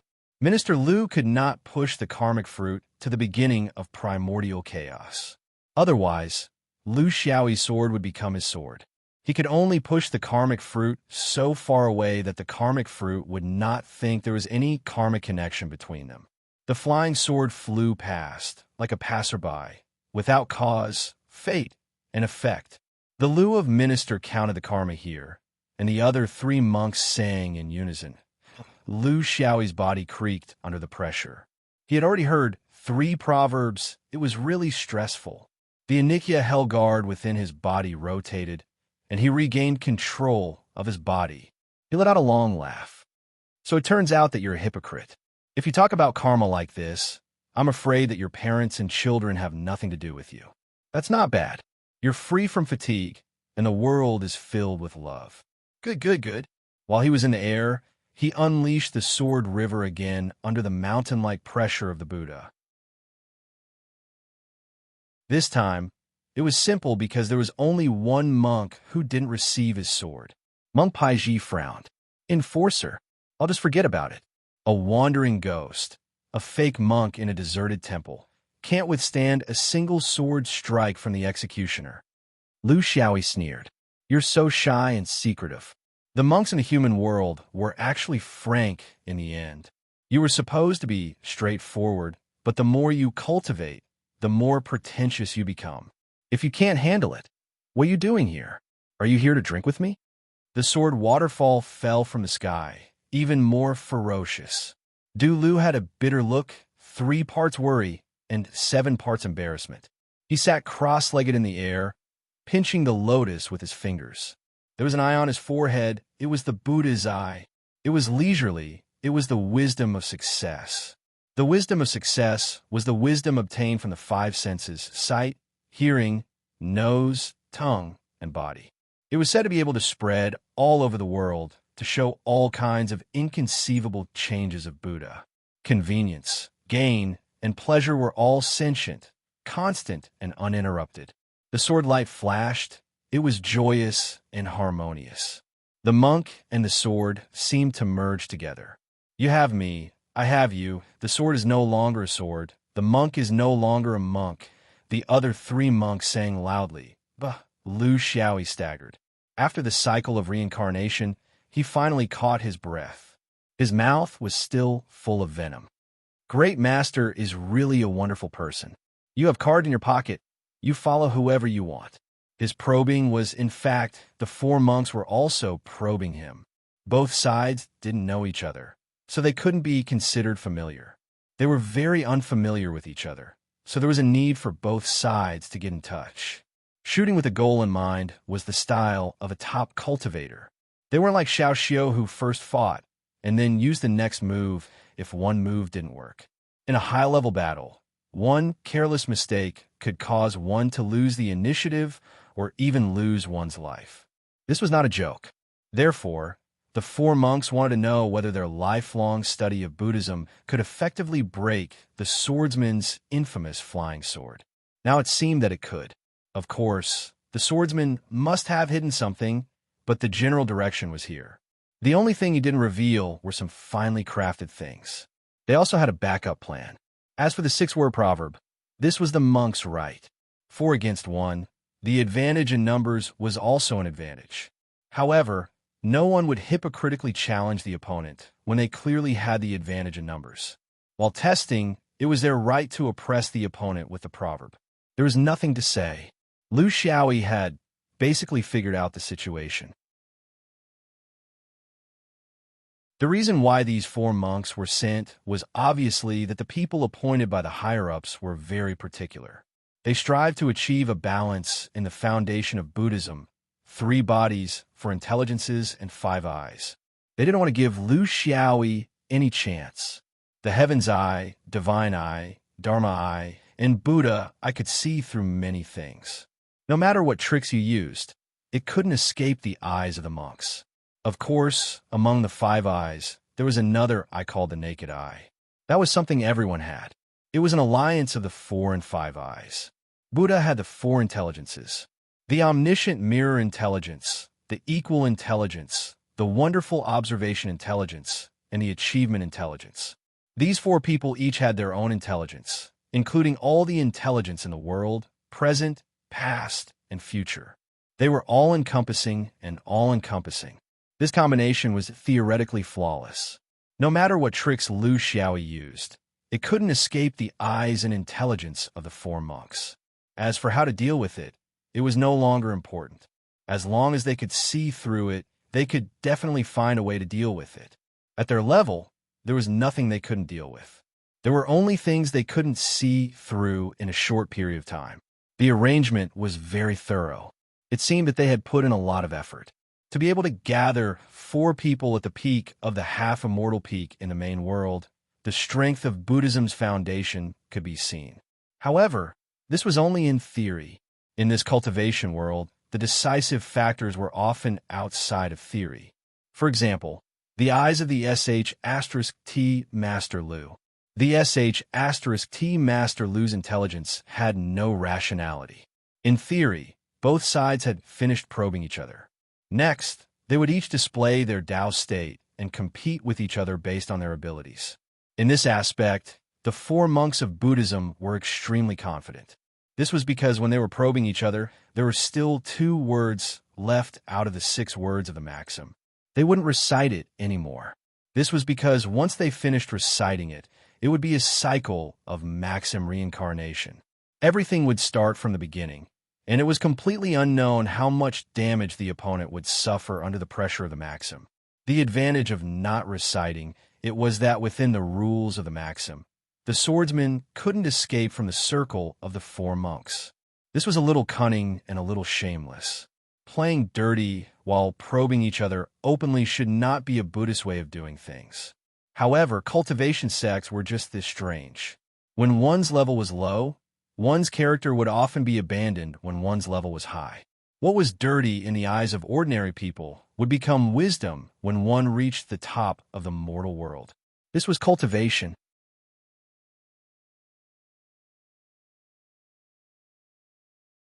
Chapter 22:47. Lu Xiaoyi had never thought of having a proper battle with the monks, as it would take too much time. He had a crazier idea, which he had been thinking about all these years. His body could not move far under the restrictions of the 4 monks' proverbs. He could use Buddhism's Tao state to get rid of the restriction, but he did not want to do so now. In fact, the restriction on him was exactly what he wanted. Otherwise, he would have escaped long ago, as he had already sensed that the monks were playing tricks under the proverbs. Why would he put himself in a trap just to test the waters? The monks tried to keep him in the proverbs by testing him, and he wanted to pull the monks into the trap too. However, this trap was not the same as the one he was looking for. Although he was bound by the proverbs, his expression did not change at all. His sword light flowed, and the sword river split into 4 parts to attack the 4 monks. This was not a rational approach. Based on the difference in strength between the 5 of them, it was only a matter of millimeters. Focusing on one of them was the right thing to do. If one's strength was divided, one's spirit would be strong. This was a principle that even a foundation-building cultivator would understand. Therefore, even though his attack was so illogical, the 4 monks still used their heavenly wisdom dharma eyes and awakened their wisdom. It was better to be safe than sorry. It was never wrong to be careful in front of a top-notch sword cultivator. They had time, cooperation, and capital to fight. Of course, they would not be careless. What if the swordsman's sword group had the ability to teleport? Lu Xiaoyi really did have such an ability. However, he would not play such a childish trick in front of such an opponent. In the end, there would be nothing but disappointment. 4 rays of sword light really attacked the 4 monks. Once again, it was broken by the 4 monks' wisdom state. However, this time, the sword light was slightly different. The sword light that attacked Zyro was flat. As soon as Zyro put down the omniscient mirror, he immediately noticed something strange. His mirror could see through all things, but it could not see through this thing. If it could not see through it, it would keep looking. If this thing belonged to Taoism, he could still deflect it. However, this thing belonged to Buddhism. It was a fragment of the path of enlightenment, a fragment of merit. Since it was a part of Buddhism, he was forced to break through it and enter the trap. After a brief moment of absent-mindedness, he found himself in an unknown place, but he couldn't even find his own body. To his surprise, he discovered that he had become a Tao realm cultivator, the blessed path realm that he was most familiar with. There were also others who had encountered the same situation. For example, a Luo had encountered a nirvana fragment and was thus pulled in as well. The Prime Minister's law encountered a fragment of an Anitya Hellguard, and he couldn't escape either. Their wisdom was indeed unparalleled in the main world of Buddhism, but how could they completely see through the fragments of the great Tao? If they did, they would become immortals. They would not stay here and fight to the death with a boorish sword cultivator. Shilao, a Luo Kan, and Bo Xianglu entered the Tao realm space almost instantly. It was a space they had never been in before, completely different from the world of Buddhism. Then, Lu Xiaoyi, who was bound by Jinyan, was also pulled in helplessly. The flying sword used to deal with him did not have a shard of Tao, because Lu Xiaoyi did not have the 4th shard of Tao. This was the reason why he deliberately fell into the monk's trap. As a family, it was better to be together. This was a very novel space.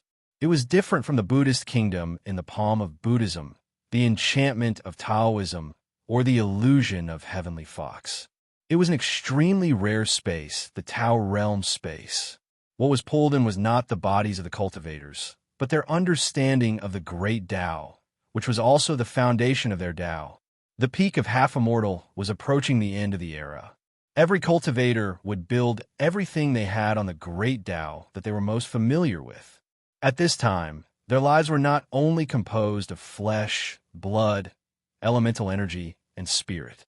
Above these basic elements, there was something more important, the Tao realm.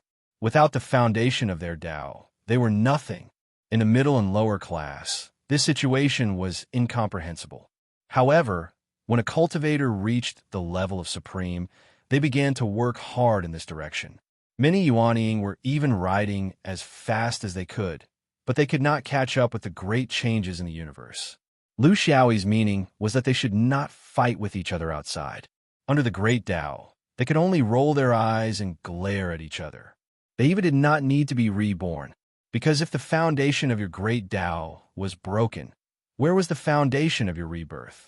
Was it just to rebuild a pile of minced meat? The collision of the Tao realm was not a direct collision between Lu Xiaoyi and the four monks at the same time. Instead, it was a struggle for merit, nirvana, and impermanence.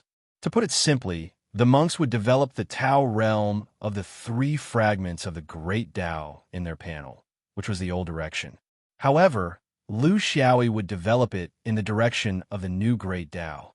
In the end, the loser's consciousness of the great Tao would be buried forever in this Tao realm space, and what floated outside would be nothing but a pile of soulless rotten meat. It was cruel, but there was no other choice.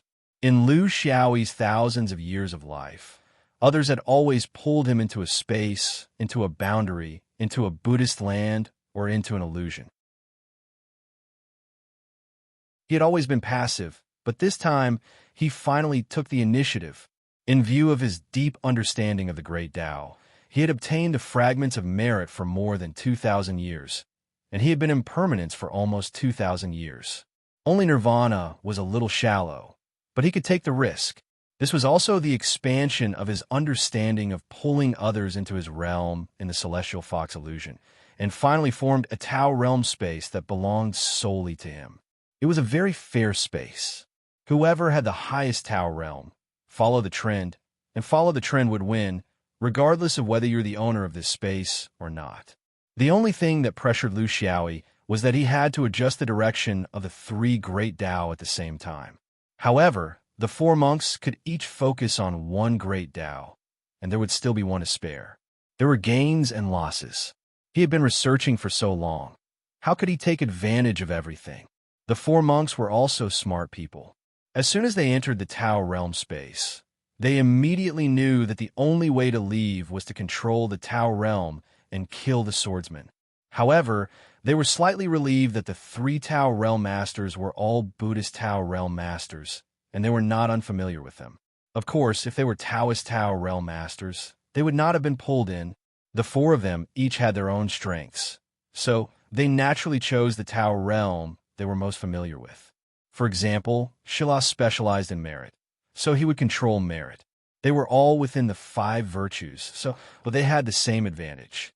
Aluo cultivated impermanence, so it was natural for him to control the Tao realm of impermanence, which was also suitable. In the Tao realm system of Xianglu, nirvana was one of his main cultivations, so it was natural for him to do so.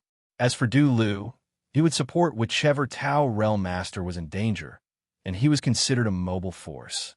However, on the Great Tao, it was hard to say how useful such a mobile force would be. This was not a problem that could be solved with numbers. He was afraid that it would only add to the chaos.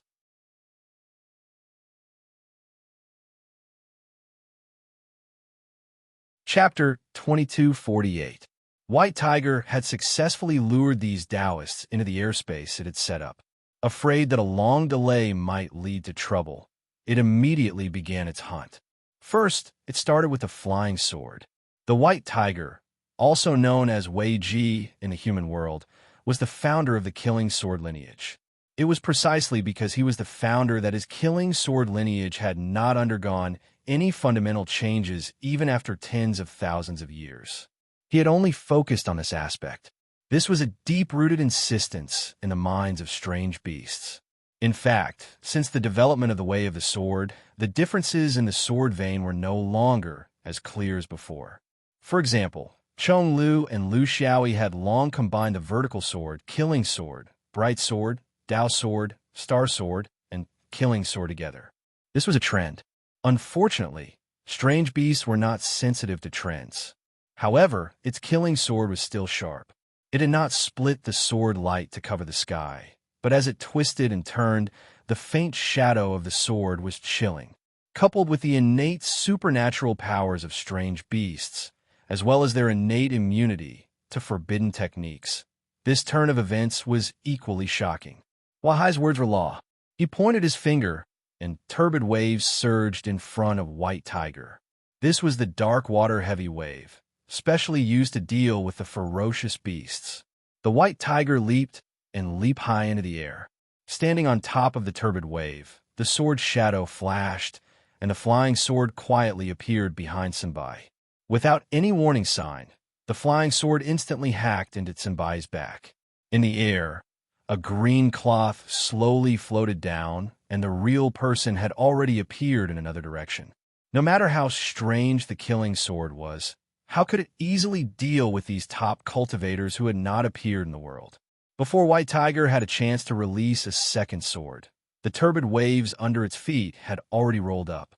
The 5 elements were orderly, and if it was caught by this thing, it would probably lose a layer of skin even if it didn't die.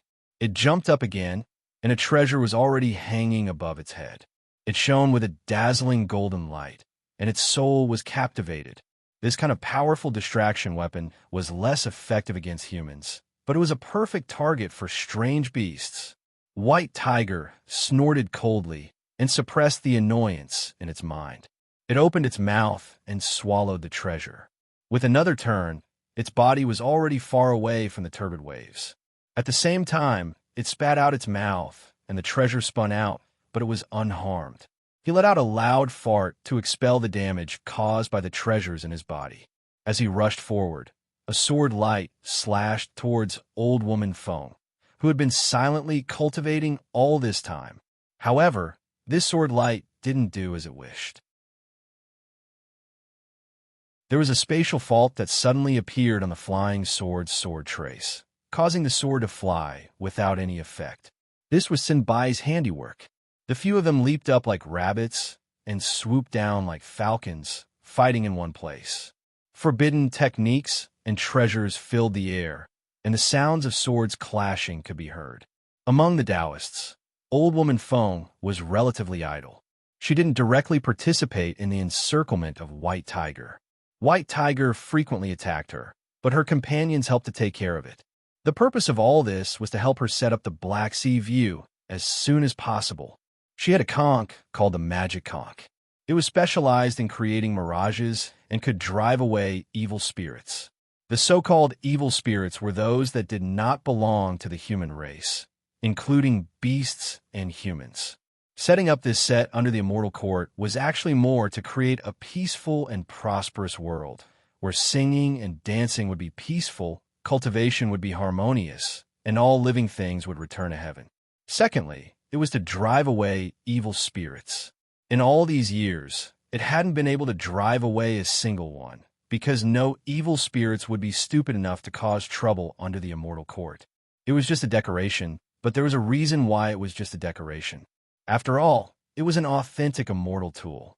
Compared to Yang Xiaohua's junk that had been eliminated from the immortal world, it was much better. However, its shortcoming was that it was a little monotonous. But its function was also obvious here, especially in its wide range. Thinking back to how it was able to decorate the land of the Yellow Dragon under the Immortal Court, one could see the function of this Black Sea view. Once it was set up, it would last for a long time and would only fade away after a long time. The Taoists were waiting for this thing. Once the Black Sea view was set up properly, it would be time for them to surround and kill it. White Tiger also felt the danger of this thing. Originally, he didn't have a fixed target to kill, but now it was clear. He was waiting. He was waiting for Old Woman Fong, who was blowing the Dharma conch, to pass by his trap. They couldn't be too far away. If they were too far away, they would lose the effect of the surprise attack. For great cultivators like them, even if they were given a split second to react, they would miss the opportunity to succeed. Therefore, they had to be patient. In the blink of an eye, Old Woman Fong had already set up 30% of the Mirage Sea View while blowing the Dharma conch. In this 30% space of the Mirage Sea View, she faintly found something very strange. It was very small, and one would miss it if they didn't pay attention. But in the immortal array cloud like the Black Sea View, there was nothing strange that couldn't be discovered. White Tiger also noticed Old Woman Feng's movement around the blood droplets he had set up. He knew that there wasn't much time left. Old Woman Feng was only suspicious now, but she would be sure soon. If he continued to set up the Black Sea View, his essence droplets wouldn't be able to escape the Mirage Sea View's analysis. He decided to take action, even if it wasn't a very good opportunity. The so-called setting up was just a good idea, and it still needed some luck. He first flew far away, moving away from Old Woman Feng with the 3 Taoists. This was to prevent them from rescuing Old Woman Feng after he took action. Even if it was just a breath's worth of time, it would be good. Then he suddenly unleashed the Sword River with all his strength and hid himself in the Sword River. The purpose of this was to delay the 3 Taoists from making the right decision. The moment he hid in the Sword River, he activated the Heart's Blood transformation ability. At the same time, he used the tiger as a switch and disappeared in the surging Sword River. Old Woman Feng was carefully observing the strange thing. Soon, she found that it was a drop of essence blood. As for whose it was, she didn't need to think too much. No human would do such a thing. Only demonic beasts that were good at bloodline power would do such a thing. There were more than one. She also believed that when the entire sky was filled with the Mirage Sea View, she would find more. Just as she was about to leave, the drop of blood essence suddenly erupted with a strong aura of life. A white tiger that looked exactly like Old White appeared out of thin air. Shaking its head and wagging its tail, it immediately fixed its eyes on Old Woman Feng and pounced on her. Old Woman Feng couldn't help but laugh. This was indeed a very good ability. The Heart's Blood transformation ability could create a weakened version of itself. It would have a certain degree of physical strength, but it didn't have any abilities. It could only rely on its claws and fangs to attack. How dare it pounce on her with such strength? She didn't even bother to dodge. She opened her mouth and spat out a white light. The white light had already destroyed this thing. Just as she was about to make fun of it, she suddenly felt that something was wrong. She immediately leaped forward, wanting to escape, but it was too late. When the real white tiger fell on her, the difference in speed made it impossible for her to escape. The white tiger's huge head stretched out and bit down on Old Woman Feng. Its jagged teeth closed, and she was immediately turned into minced meat. Only the conch of Dharma was left in its mouth, struggling to break free. It had already succeeded halfway, but now it was faced with a difficult choice. Should it chase after the reborn Old Woman Feng, or should it spend some time to subdue the conch of Dharma?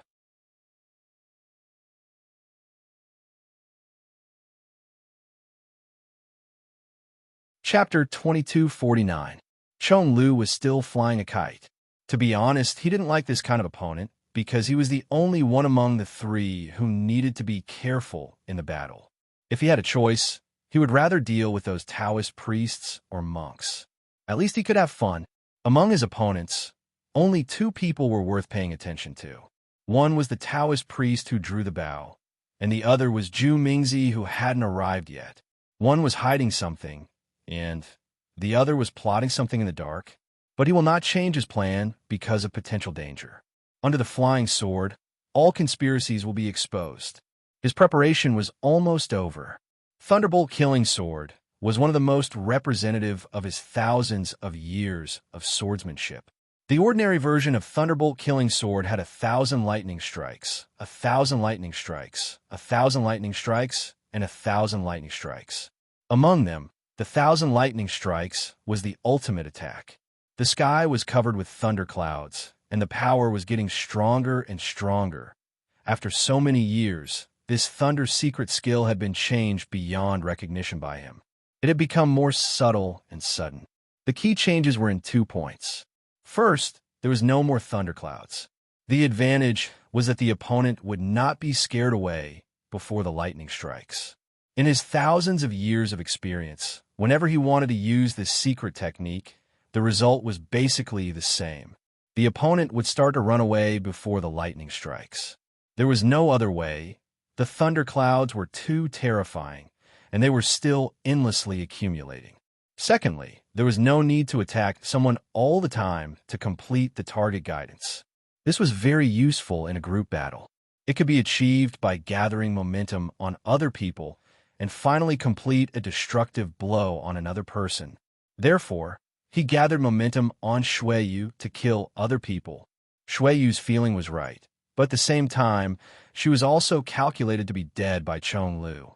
She would not speak out her doubts just because she had doubts. She would only inform her own people.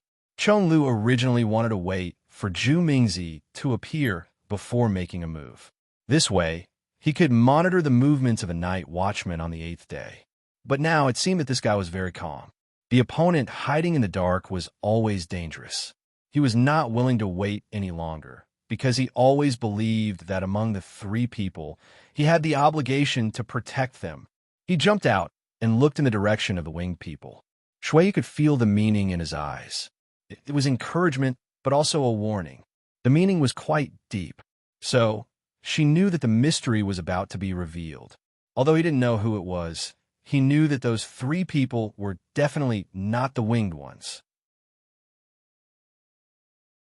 It seemed like the swordsman's keen senses were not only in battle, but also in the finer details of the organization. The sword light twirled and spiraled. Amidst its unpredictability, it suddenly flashed and slashed the head of the Grand Shaman who had been controlling Devil God Ding Jia. This attack was not light and had a strong penetrative power. However, with his companions restraining him and his constant preparation, he still could not break through the defense. The filthy clouds above his head flickered and then dimmed, and the sword light disappeared without a trace. In the span of 10 breaths, everyone here had been struck by lightning. It was clear that the swordsman had yet to find a suitable opportunity or target. Just as the sword slashed down, demonic god Ding Jia continued his relentless pursuit.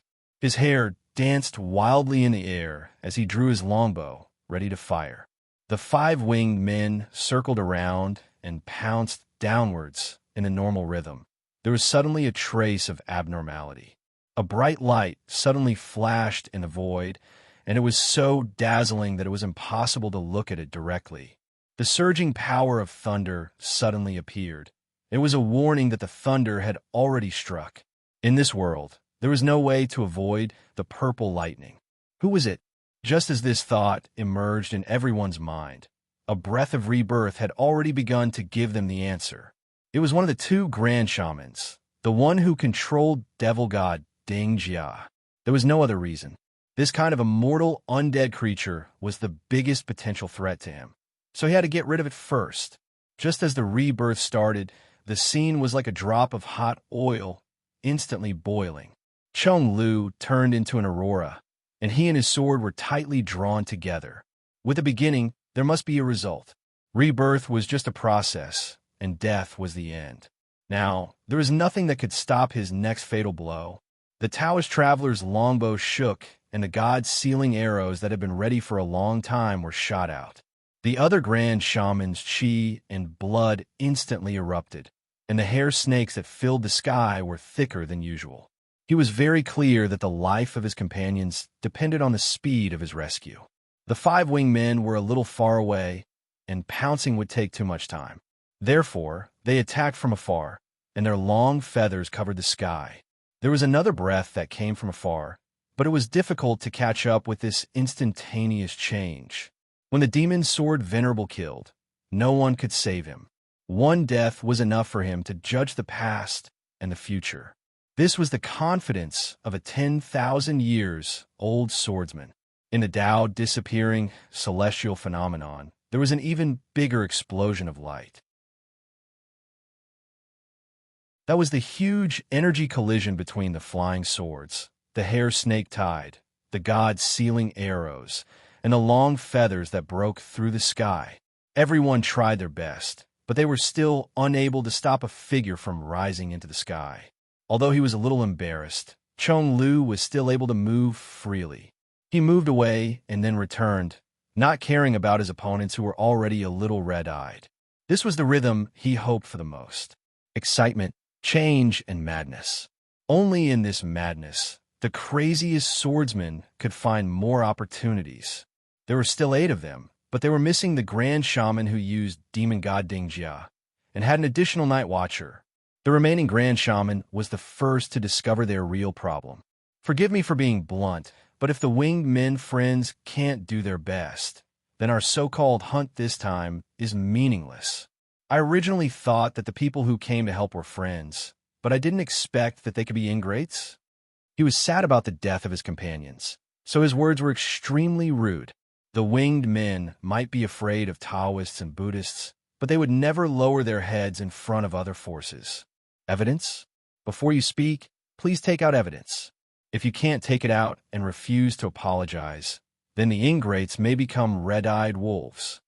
Zhu Mingzi had a headache. The thing he didn't want to happen, the most had happened. Although there was no evidence that the winged men didn't put in effort for peak half-immortals like them, feelings were more important than evidence. Obviously, the winged men were a little unwilling to be implicated in karma. They wanted to retreat. The battle began to stabilize.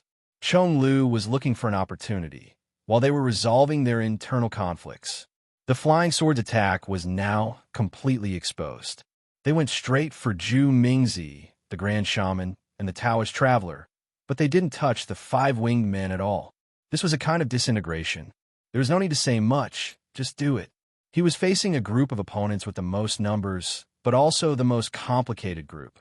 Now it seemed that there were at least 3 forces, and most likely 4. For someone who was used to fighting, tearing them apart from the inside was the smartest thing to do. According to his experience, this kind of crack couldn't be mended. It was only a matter of time. But he couldn't open it now. If he could kill one of the 3, then it would be the best time to open his mouth.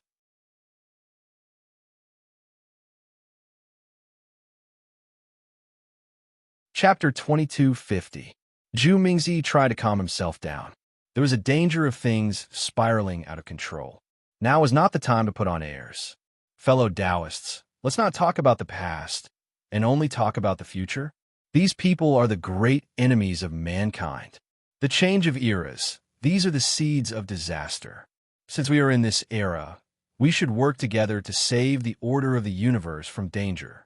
This is also the consensus we reached before.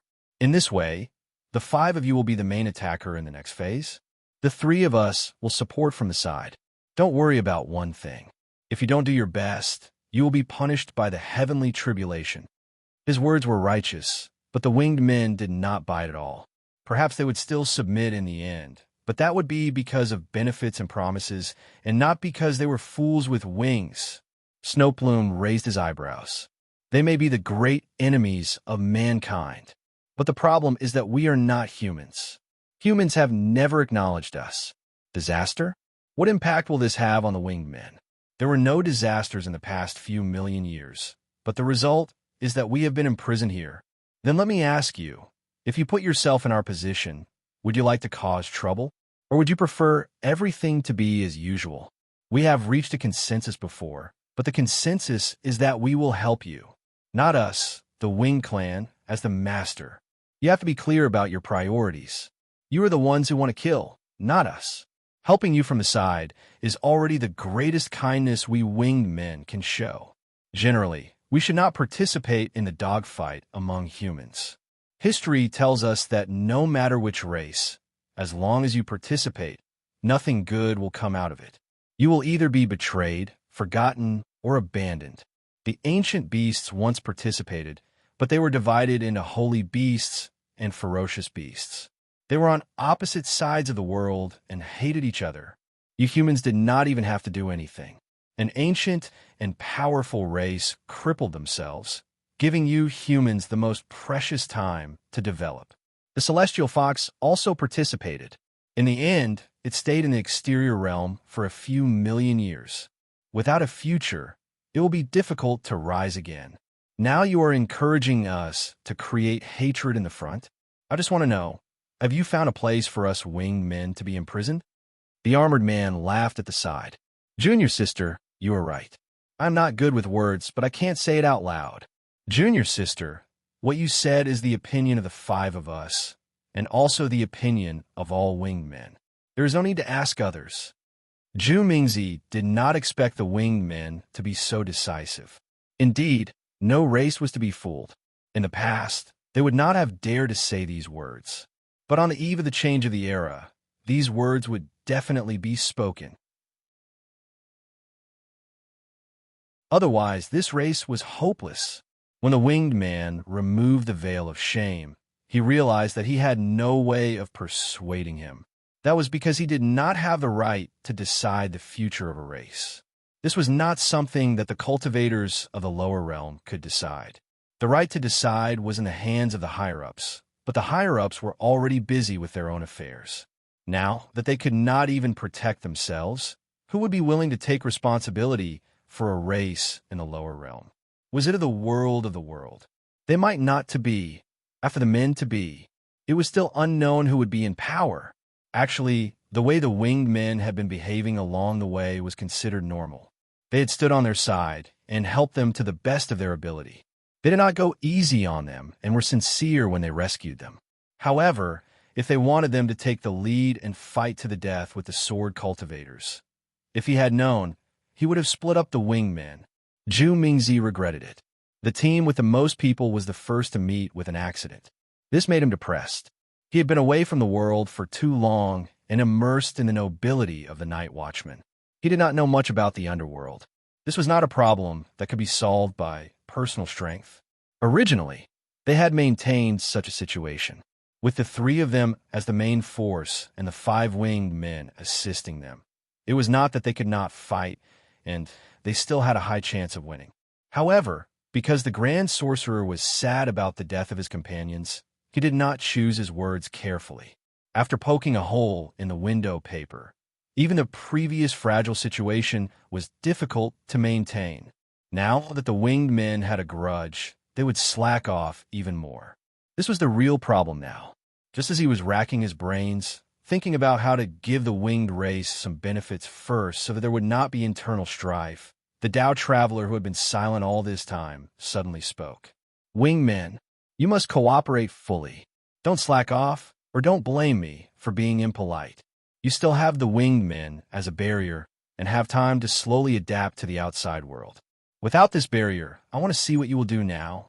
As he spoke, his aura changed again. He was no longer an ordinary individual that had always been lukewarm, but an ancient and boundless aura.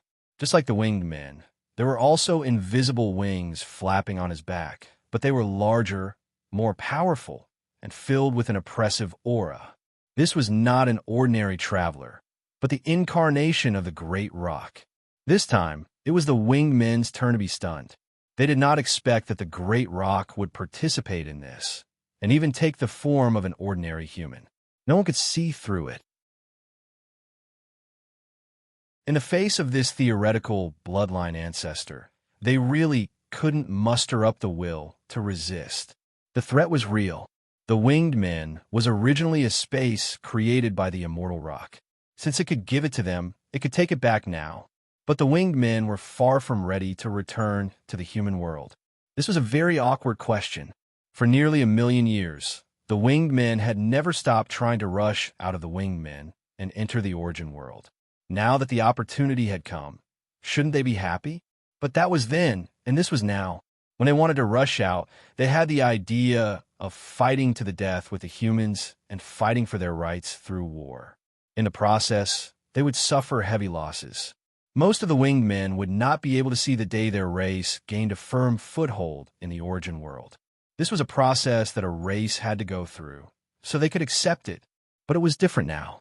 With the era approaching, the winged men could peacefully integrate into the origin world. In the chaos before and after the era changing, the humans could not even take care of themselves, so who would take care of them? So the possibility of smoothly passing through was relatively high. This was also the main reason why the winged men had been restraining themselves.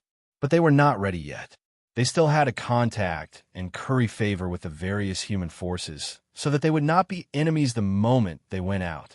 They even needed a proof of allegiance, as long as they knew which side they were on. All of this required time. If the winged men collapsed now, what awaited them would be the deep fear of the humans. Fear slowly turned into a threat, and then an endless war ensued. And all of this was something they could have avoided. How could 1,000,000 people be so easily abandoned?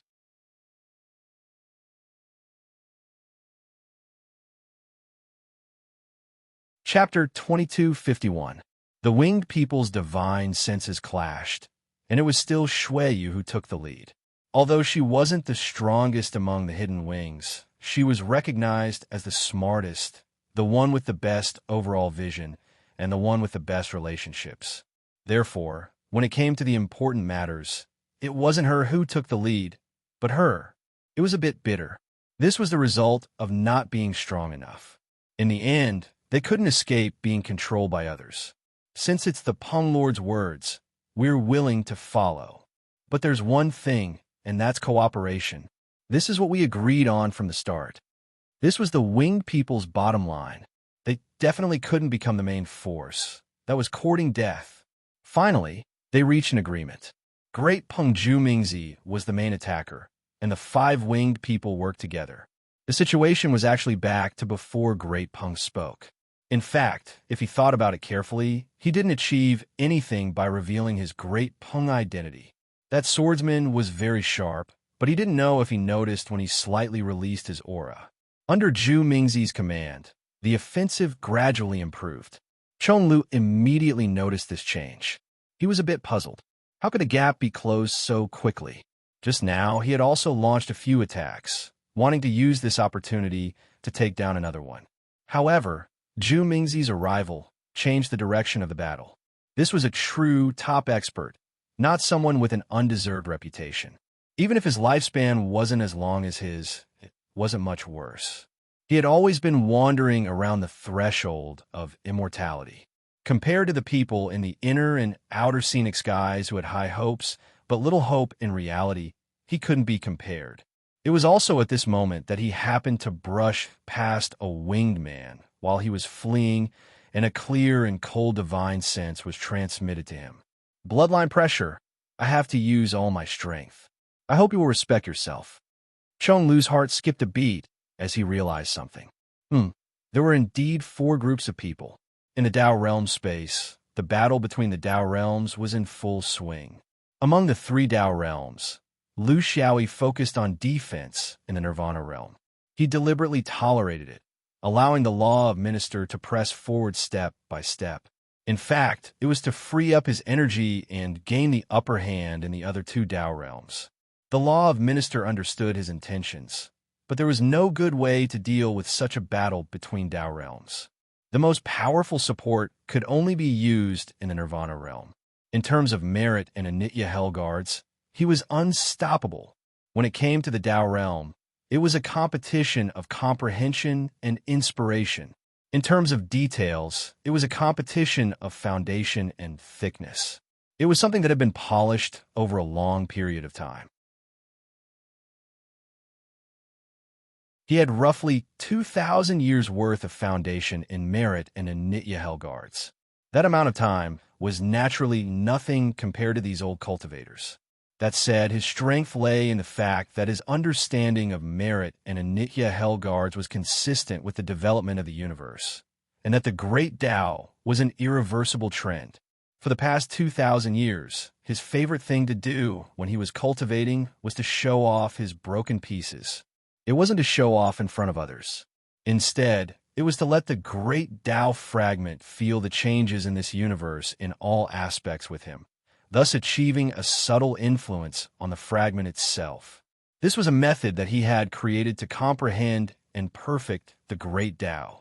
In the future, regardless of whether the Great Tao was innate or acquired, it would have to be brought out to be judged and questioned by others, and it was impossible for it to shut itself up and speak to itself. In that case, if he wanted to rely on the Great Tao to convince others, he would have to at least convince these Great Tao fragments first. Arguments alone were useless. The will of the Great Tao in the Mud Pill Palace was like the rocks in the toilet, smelly and hard. The best way was to take them out and show them off. Not under the sun, but in the void of the universe, under the heavenly Tao. This way, they could fully feel the changes in the universe over the past few years. They were the sharpest spirits of the Great Tao in the world, hundreds and thousands of times sharper than human cultivators. As time passed, and the number of times they were exposed to the sun increased, they would naturally understand the trend of the universe's changes. As innate spirits of the Great Tao, of course, they would naturally adapt, change, and integrate.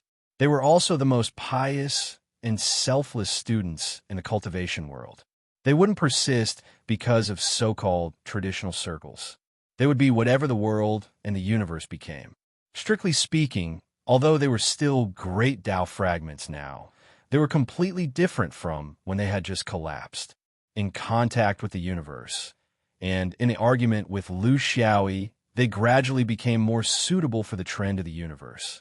Therefore, sometimes Lu Xiaoyi thought that it wasn't a good thing to capture the Great Tao fragments immediately after the collapse of the Great Tao. It would be better if they could wait for the Great Tao fragments to patrol the universe for a while. However, this was purely because the well-fed didn't know the suffering of the starving.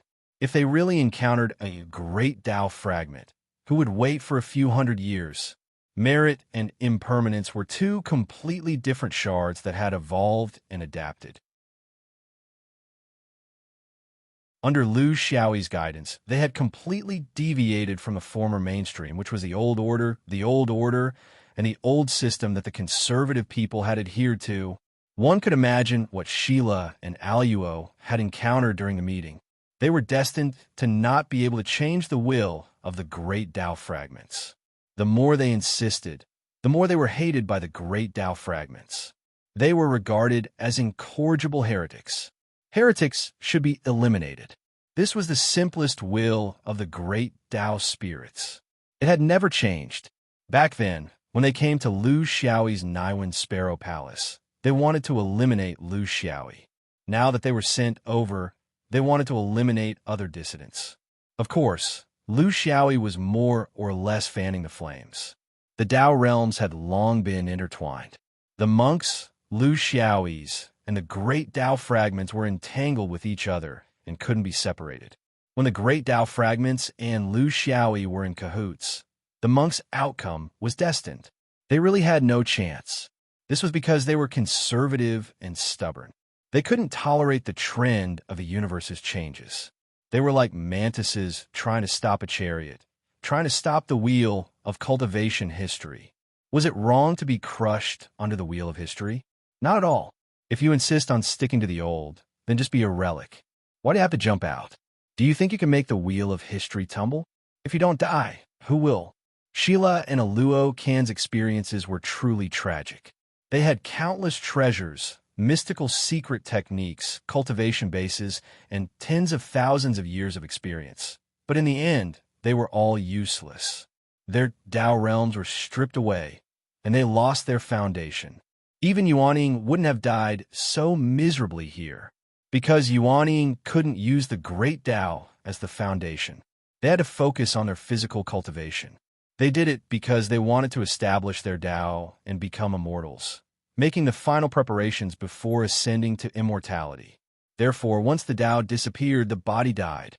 Outside the Tao realm space, the corpses of the two monks were constantly reborn. They died when they were reborn because their Tao foundations were gone. They died and reborn because they had to follow the rules of life of the Yang God. Just like that, the energy in their bodies was constantly depleted. After countless times, The energy in their bodies could no longer support their rebirth. The strange thing was that the Tao didn't even disappear, because their energy was gone, because their Tao foundations were gone. It was extremely cruel.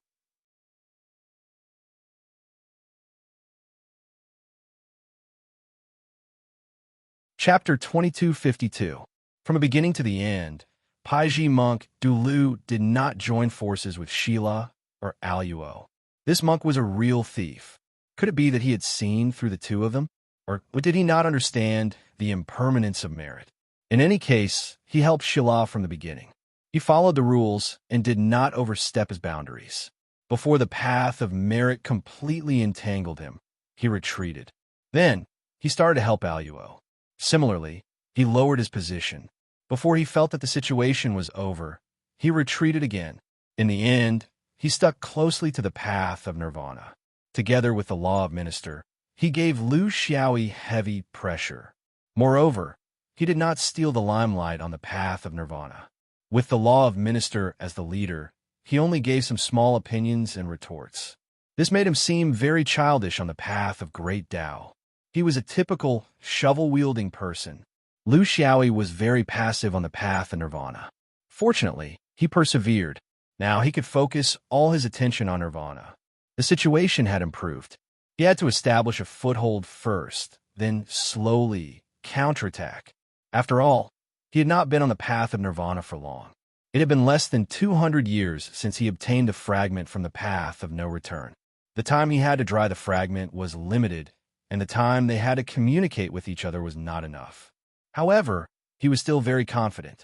This was because although he did not dry the fragment much, this fellow had drifted in the void of the universe for a long time.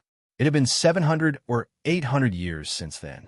Such self-drying made it different from when it had just collapsed. However, this difference was its own realization and not Lu Xiaoyi's guidance. Therefore, the future was bright, but the path was winding. He would definitely be able to reach an agreement with the fragment because their Dafa direction was the same. The law of minister would definitely lose, even if he had the upper hand now. This was because his direction was wrong. He needed time to reach an agreement with the fragment. Then, he would wipe out the last two at once. Time was very precious to him as well, because the greatest danger he faced while pulling others into the Tao realm wasn't within the Tao realm, but outside. His and the other monks' bodies were floating outside. Once they were discovered, it would be a disaster for him. Without a body, only the Tao realm was left. Could it be that he would become a law in the end? If that was the case, what fun would there be in life? He had nothing left. He had no hands to hammer people, no feet to stomp people, no eyes to glare at people, no mouth to spit at people, no stabbing people. There were 20 of them, while they only had 3. Even an idiot would know that these two old fogies wouldn't be so free as to come out and wander around. The only possibility was that the other side had deployed their forces. As long as one of their opponents came to their battlefield, he was doomed to die. This was where his Tao realm space was not perfect, but there was nothing he could do about it. Things had started in a hurry, and he was already very satisfied that this method could reach this stage. The rest could only be a gamble. Therefore, he was actually in a hurry to return his body. However, the more he thought about it, the more he couldn't show it. He had to act like he was going to waste his time until the end of time. It was also tough. She sighed and felt that it wasn't right for her to wait here like a fool. Her condition was better now. Although she still couldn't fight, she could still fly at a slow speed. No one came to find trouble with her because she was originally an insignificant existence. The winged men had snowy feather, so they couldn't do anything to her. The armored men had placed the rock's blood-boiling seal on her. It seemed rude, but they were worried that she would be restricted from joining some organization. If she didn't join, she might still be able to live. If she joined, she would definitely die. The old cultivators also didn't take her seriously, because she wasn't even qualified to be a hostage. In theory, she should be considered an outer circle of the old cultivators. After all, the news came from the Lavender sect. When everyone ignored her, it was actually a terrible feeling, because she wasn't even qualified to be a chess piece. Therefore, she decided to go out for a walk. She couldn't feel anything here, and there were so many battles going on. It was a terrible feeling to be deaf and blind. She flew slowly. Actually, she didn't really want to see anything. It was just a natural reaction after the information was cut off. She first flew in the direction of the white tiger, because she felt that among the three swordsmen, the swordsman was the most likely to get into trouble. Next was the old swordsman, and last was the lunatic. This was her intuition. She knew too well how frightening this man's rationality could be in his madness. She didn't fly too far before she felt the violent fluctuations in the air in front of her. It was chaotic, and she could hear the white tiger's roars from time to time. In this space, where there was only a small amount of air, the roars were especially loud. After listening for a while, she knew that she couldn't fly any further. Entering a battle of this level was the most taboo. It was easy to be accidentally injured. No one was sure which side she was on, so they could only attack first. Even if she was at her peak, she might not be able to escape unscathed from such a fierce battle, let alone her current state. Since she knew that the white tiger was still fighting, there was nothing to worry about. She changed her direction and continued to listen. After flying for some distance, she didn't sense any other movements, but she did sense the aura of the winged men. After fighting with them for almost 10,000 years, she was very familiar with their aura. Since the winged men were still fighting, the old swordsman must also be fighting. It was still an unknown situation. Therefore, she began to fly in the third direction. In her opinion, this should be the most earth-shattering battle with the greatest momentum.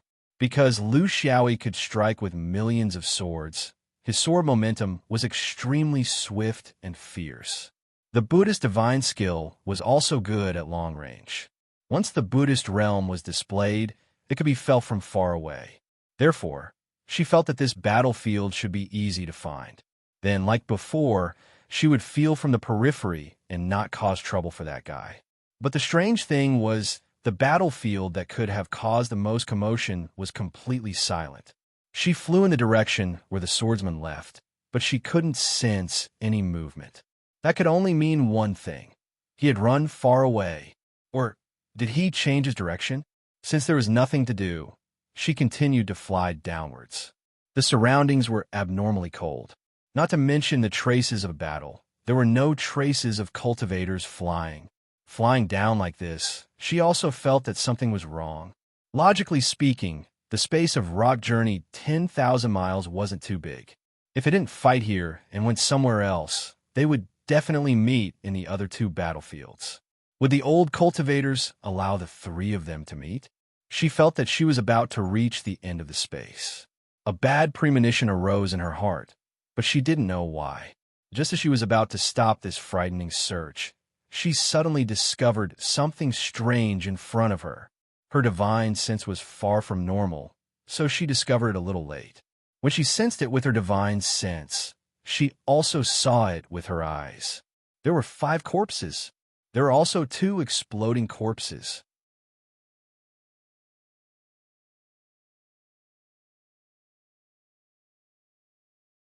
Chapter 2253. She gathered her courage and went closer. Only then did she realize that they were not exploding corpses, but they were dying endlessly. They were 2 monks. Enchue had introduced them to her before. One was called Shiluo, and the other was called Alok. Not far away, she watched the corpses explode repeatedly. Even in her nearly 10,000 years of life, she had never seen such a scene before. It truly made her feel cold all over. It was indescribably horrifying. Actually, she couldn't do anything. Even if she was in her normal state, she couldn't do anything because she couldn't stop the law of cultivation, let alone now that she was crippled. Not far from where Shiluo Luka was exploding, there were 3 more corpses. When the onlookers endured the discomfort and took a closer look, they finally realized that this was not a large-scale scene of mutual destruction. These 3 people were still alive, but their consciousness was nowhere to be found. After all, she was a 4th decay cultivator. Although she no longer had her strength, her vision and experience were still there. With a little judgment, she understood the truth of the matter. This must be the result of the two opposing sides entering some inexplicable space where they decided to fight to the death. From the direction of the orthodoxy, it was most likely the monks or even the Buddhist space. However, her divine sense was limited now, so she could not determine where the Buddhist space was. In fact, even if she could determine it, with the abilities of these monks, she would not be able to enter. She could only watch from outside. The strange thing was, if it was the Buddhist space, why were the monks the ones who died? The situation was obvious. The remaining 3 people were still fighting, and 2 of them had already been killed by the swordsmen. She was not surprised by this result. Master Liang had already said that the orthodoxy of the Xianyuan swordsmen was very strange. They couldn't be treated as one-track-minded thugs. Should she continue to wait here for the remaining 3 to fight to the death? Or should she leave as soon as possible and leave this place? In an instant, she made a decision. Leave. Leave with the swordsman's body. The so-called space was indescribably dangerous, especially if the body did not enter and was left outside the space. Usually experienced cultivators, no matter if it was Buddhism or Taoism or even the illusion of the celestial fox, would have a complete set of plans in this regard. They would either enter with their body or leave their body outside with a good place to settle down. They would either enter a foreign country or have their own companions watching over them. They would definitely not float outside and be trampled on. Even small Yuanian cultivators would not do this, not to mention peak half-immortals like them. There was only one possibility. They had entered in a hurry and were caught off guard. There were 2 possibilities that could break this fragile balance. Either the old cultivators took advantage of the extra person to destroy the swordsman's body. Either they were from the other 2 battle groups, or they were from the old Shio Corporation. Therefore, the only one who was truly in danger was the sword cultivator. Actually, there was another way, and that was to kill the 2 monks herself. This was the most thorough method, but she would not do that. Doing so would mean that she would be standing on the opposite side of the conservative faction. There would be no more room for maneuver. She believed that in the 2,000 years before the end of the era, the Xianyuan sect would be able to withstand such pressure, but the Lavender sect definitely wouldn't be able to. Moreover, this was not in line with her usual style of dealing with people. Although it seemed silly, she had her own principles. She would do what she should do, but she would not do what she should not do, no matter how simple it was. Her way of thinking actually saved her life. Destroying her body might be very easy for a normal half-immortal, but for the current her, there was still a certain degree of difficulty.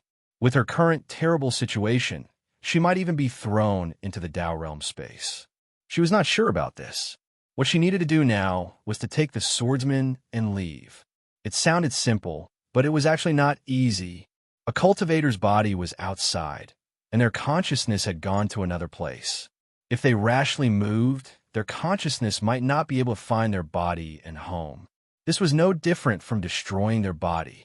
Therefore, if they wanted to take their body away, the body must be willing. But their body was in an unconscious state, without any active consciousness. How could they make him willing? She could only awaken some instincts, something deep in their soul that would never be extinguished.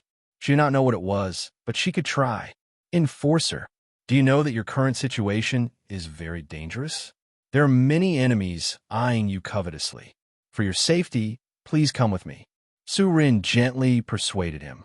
She did not dare to speak loudly or provoke him. She was afraid that it would affect his consciousness in the space and allow others to take advantage of it. Lu Xiaoyi's eyes were dull, but some things would never change. Enemies? Where are they? Xianyuan swordsman is not afraid of enemies. I am right here. Let them come at me. If I frown, I am not a hero. Serene was speechless. He was already like this, but he still did not forget to brag. Thus, she continued to persuade him. Enforcer, White Tiger, and Senior Chon Lu are still fighting hard. Why don't I take you to help them? Lu Xiaoyi was dumbfounded. No, Xianyuan swordsman never put his hopes on others, even if they are from the same sect. I can't go. My fighting style is not suitable for them. Instead, it will put them in danger. It is better for me to deal with them alone. Let them wait. Let me kill the immortal court first. Serene felt a chill. It turned out that deep in his soul, this person wanted to wipe out the immortal court. How dare he? To tell the truth, it seemed that she could not fool this stubborn braggart. Serene decided to change her method. She could also deceive him with good intentions. Who would take it seriously after the fact? Enforcer, Li Wuya from your sect, is here. He asked me to tell you that he has something to ask you. Lu Xiaoyi's neck was stiff. Li Wuya, do I have to go just because he asked me to? In sword vein orthodoxy, whoever has the biggest fist is the ancestor. I may not lose to him, so why should I listen to him? If he really has something to say, ask him to come and greet me first. Serene was speechless. She had seen people who deceived their masters and killed their ancestors, but she had never seen someone who deceived their masters and killed their ancestors so righteously. That's right. In the depths of his soul, Xian Yuan was probably only one ancestor, little ancestor Lu. She originally thought that it was a simple matter, but she had pushed him into a desperate situation. He was unmoved by force or persuasion. He was impervious to oil and salt. How could she deal with such a plaything? Su Ren's personality had always been gentle, magnanimous, and natural. For someone like Lu Xiaoyi, what exactly was hidden in the depths of his soul? How could she persuade him to change his mind? She had no clue at all. They were completely different types of people. Su Ren's mouth was mumbling, but she was secretly thinking, I'm a Su Ren. That bastard suddenly turned his head, his eyes shining brightly, bright and full of vigor. A Su Ren? A Su Ren is good. I wonder if big sister Su Ren's invitation is for me to go with you? The onlookers could not understand what was going on. Was all this nonsense? She only needed to sign up? Was she that close to him? Yes. Enforcer, are you willing to go to a place with me?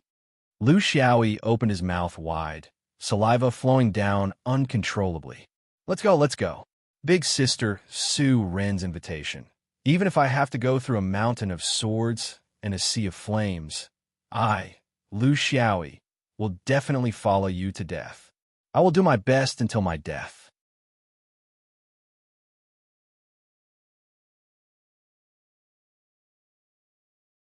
Chapter 2254. She flew backwards in a daze. After a few steps, she would turn around to look, only to find that this guy was following her very closely. It was almost as if he was afraid that she would get lost. She was very curious. How did she manage to persuade this fellow? She didn't say anything, did she? Except for her name? If she couldn't figure this out, her heart would itch. Hence, she tried to test him. I'm Su Ren. Do you know me? Lu Xiaoyi's saliva flowed like a line. Of course I know you. As long as you're sister, I know you. This is the key. Su Ren was aware of this problem, but she was still confused as to what it meant. Then I have a sister. Her nickname also has a personal character. She's called Widow. Do you know her? Lu Xiaoyi's eyes lit up. He grabbed Su Ren's wrist and said, I'd like to meet her. Where's she? Take me to her. Su Ren wanted to break free. However, even if she was at her peak, she couldn't break free from this iron claw, let alone now. The claw was still hot like fire, so she could only play it down. Don't worry, Inspector. I'll take you there now. Can you take your hand away first? You're hurting me. The two of them flew slowly, one in front and one behind because Su Ren couldn't increase her speed. However, she also realized that this guy was indeed not in his right mind. Otherwise, he would have lifted her up and flown by himself in such a heated manner. He wouldn't be like this now, as if he didn't realize anything. Although the process was strange, she had achieved her goal. However, Su Ren also knew that in this space, there was nowhere for them to hide. At most, she could only buy them some time. But in the end, she did what she should do. This was also her limit. Lu Xiaoyi calmed his mind and stopped thinking about other things. Since he had already killed two of them, he had already made a profit out of one of them. In this case, he didn't lose anything. The struggle between the two monks and him in the Dao realm was in full swing. If this continued, The victory would belong to him sooner or later, but time belonged to the old cultivators. If this dragged on for too long, it would truly be disadvantageous to him. However, the problem of the Tao realm was not something that could be solved quickly just because one wanted to. There were too many aspects involved, and there were too many clues. One could only solve them one by one. He hadn't gone back to Tai yet, but he was working hard in that direction. His only chance was that no one was willing to see him walk step by step towards death, so there would definitely be a final struggle. Just like Sheila and Alok, the reason why they collapsed so quickly was because they wanted to take a risky move, but it turned out to be a disaster. This was the result of being unwilling to give up. He always wanted to fight to the death. However, in the realm of Tao, what was wrong was wrong. Even if he fought with all his might, he would not be able to get it right. In the end, he could only slide down the wrong path into the abyss. Things that he could not understand in his entire life, he could understand now. It wasn't like he was writing a novel. If the two monks saw that the situation was not right, they would fight with all their might, which would accelerate the collapse of his Tao realm system. That would be his chance. Therefore, the only thing he could do was to slowly put pressure on them, letting the shadow of failure envelop the two monks, forcing them to do anything in desperation. Were the monks anxious? Did they realize that the end was coming? Of course. They were not stupid. How could they not understand such a simple logic? If they continued to fight step by step, they would definitely lose. And during this period of time, his companions might not be able to rush over as he wished. To control one's fate in one's own hands. This was the basic philosophy of a major cultivator. No one would place their hopes on others. If they really thought so, they would have died 800 times already. We can't go on like this. This Tao fragment originally fused with the new trend of the universe's changes. This is the foundation, and we can't change it. Even a golden immortal can't control it. And in the end, his Tao collapsed, let alone us. Minister Lu was still calm, but only the heavens knew how much of it was true. Du Lu agreed. We can't win against the trend. It's not that we can't win. It's not realistic to place our hopes on others to save us. The Taoist group doesn't live up to their name. They're strong on the inside, but weak on the inside. If the four of them wanted to take down White Tiger, let's not talk about whether they could succeed or not. The time it would take would not be short. This was the usual style of Taoism. Zhu Mingzi's group has a complicated composition, and each of them has ulterior motives. The winged people are not willing to do their best. The witches are reckless and narrow-minded. The traveler pretends to be mysterious. Zhu Mingzi is difficult to determine the heart of a person. In such a dangerous situation, I have a plan. I wonder if Senior Brother is willing to help me? Minister Lu did not hesitate. Just say it. When is there still a need to worry? Du Lu said, I've observed this Tao space. There seems to be a flaw in the destruction of the Tao. The key is that after the Tao bites and entangles with each other, there will be an instant of rejection. In other words, if Senior Brother fails, your Tao state will be quickly pulled into the opponent's rhythm, and you can't escape. There will be a short period of time when you can't join the third party. If you join, you will be rejected. If I suddenly join at this time, Senior Brother will no longer be afraid of death and clash with his Tao state. The rejection will be very strong, and it might be strong enough to push my Tao state out of this Tao space. Minister Lu understood what he meant. You mean if the two of us work together, you will be pushed out of the Tao space and directly destroy his physical body? Du Lu nodded. That's right, but there are two dangers here. First, if you do this, Senior Brother will have to be more unrestrained in your Tao state. You don't have to be so cautious. Just treat it as a final gamble. The more intense the clash between Senior Brother's Tao state, the more power I will be pushed out if I join. Secondly, I can't guarantee that I will definitely be pushed out. After all, it's just a guess. If it really doesn't work out, I'll just die faster than normal. It doesn't matter. My two junior brothers have already left. If we want to win this round, I'm afraid we can't do it without taking a risk. Minister Lu muttered. That makes sense, but the success rate is only 50 to 60%. Dulu was surprised. In a swordsman battle, there is a 30 to 40% chance that he will dare to fight with his life on the line.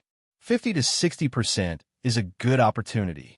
Us Buddhist disciples are usually inferior, but when it comes to life and death, would we not dare to fight with our lives on the line? I don't know what the success rate is, but I know that the more determined we are, the more fearless we are, the more likely we will succeed. On the other hand, if we are overcautious and hesitant, then there's no need to try.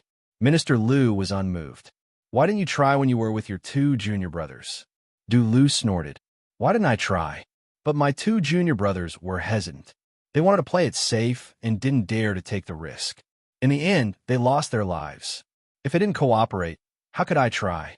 Now, senior brother only has one chance. What do you say? Minister Lu did not hesitate. Then let's do it. I, Minister Lu, have taken countless risks in my life. This won't be one more.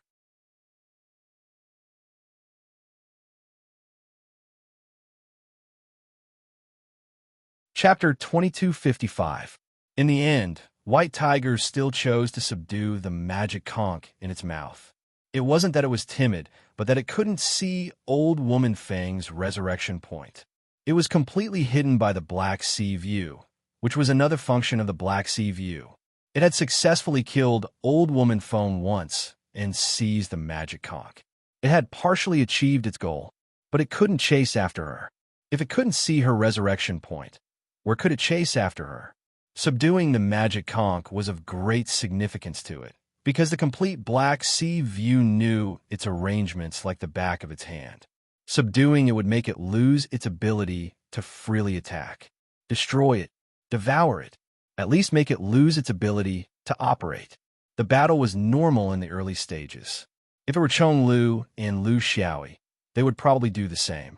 But when it came to the handling of the magic conch, there was a fatal difference between them. If it were Chong Lu and Lu Xiaoyi, they would never have the idea of subduing the magic conch for their own use. They wouldn't even try. Chong Lu might casually attack with his sword, and Lu Xiaoyi might just ignore it. Because of the development of the cultivation world, the use of foreign objects had reached an unimaginable level. Who could guarantee that you would be able to get rid of it? It was like a hot potato, and it was produced by the immortal court. In the ever-changing battle scene, the gains did not make up for the losses, and the disadvantages outweighed the advantages. White Tiger also didn't want to monopolize this treasure. As one of the 6 ancestors of Xian Yuan, it was very clear about the rules of the orthodoxy. It just wanted to destroy it, so that it could rely on its previous arrangements in the following battle.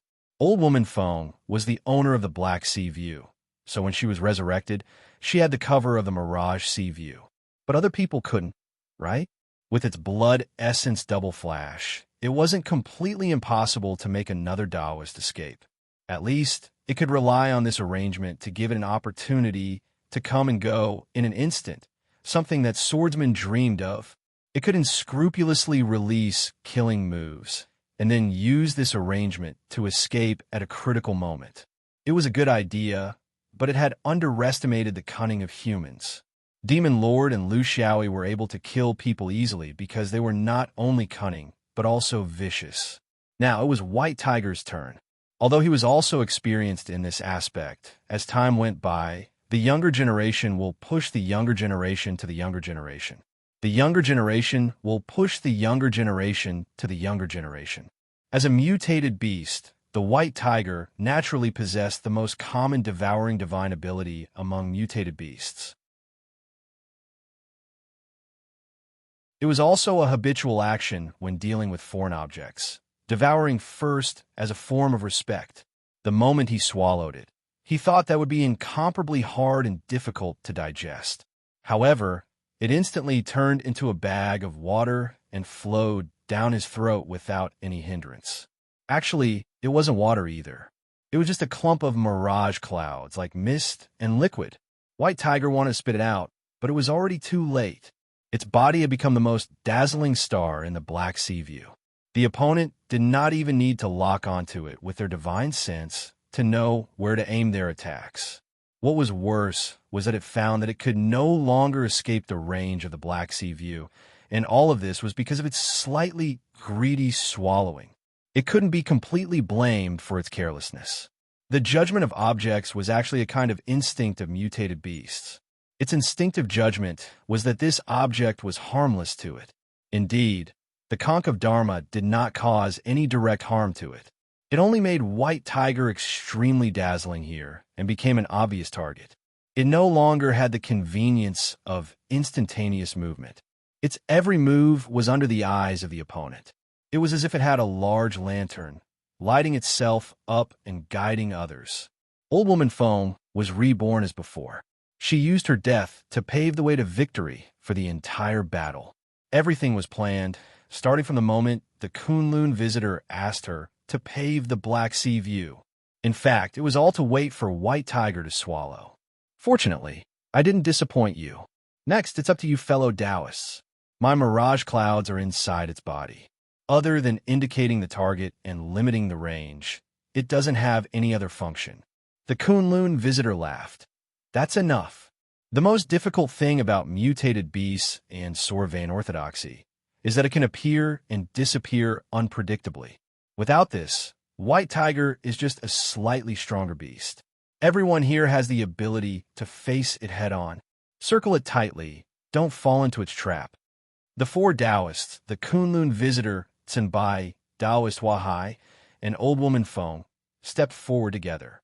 Using the forbidden treasures, the Tao realm was ethereal. Once they were used, the White Tiger immediately fell into a predicament. This time it wasn't greedy greed.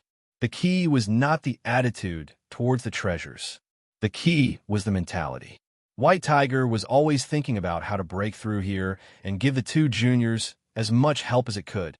The idea was good, but it didn't consider its own strength, nor did it understand the strength of its opponent. There was another kind of help, which was as long as it didn't get into trouble and didn't implicate the two juniors. But you couldn't expect a person who had been famous for tens of thousands of years, the true ancestor of the three, to consider the problem without thinking ahead. Young people had pride and confidence, so did the old. And as they grew older, they became more stubborn and didn't listen to advice. But fortunately, its rich experience helped it quickly understand its current situation. Being tricked wasn't scary, but being tricked again and again was scary. In order to make up for one pit, it ended up jumping into another pit, and eventually fell deeper and deeper. It couldn't use the trap to kill anymore. Instead, it sought the next best thing, which was to waste time and delay them. White Tiger quickly adjusted its mentality. If it was tens of thousands of years ago, there was nothing to say, just one word, fight. But tens of thousands of years of quiet self-reflection still had its effect. Fighting over personal feelings was put on the back burner. That was a last resort choice. Now, what the opponent wanted it to do was what it had to avoid. White Tiger was still moving back and forth. Different from before, it was moving more freely. Originally, it was 40% vertical and 60% attack. Now, it was 70% vertical and 30% attack. Its attack was also an all-out attack. It didn't ask for results, and it would leave immediately after hitting. It didn't stop, and it didn't pursue the so-called continuous effect. Such a response could be said to be the key to grasping the battle situation. Maybe it couldn't escape the fate of failure, but this was also an unusually long process. One thing would never change, and that was the strange beast's abnormally strong body. This allowed it to deal with many attacks that humans would not be able to withstand with ease. The Taoists had seen the trend of victory and defeat, but they still hadn't found the key breakthrough point. The Kunlun guests were very dissatisfied with such an outcome. Someone needed to face it head-on. Otherwise, their attacks would always seem to be all bark and no bite. They couldn't cause any substantial damage.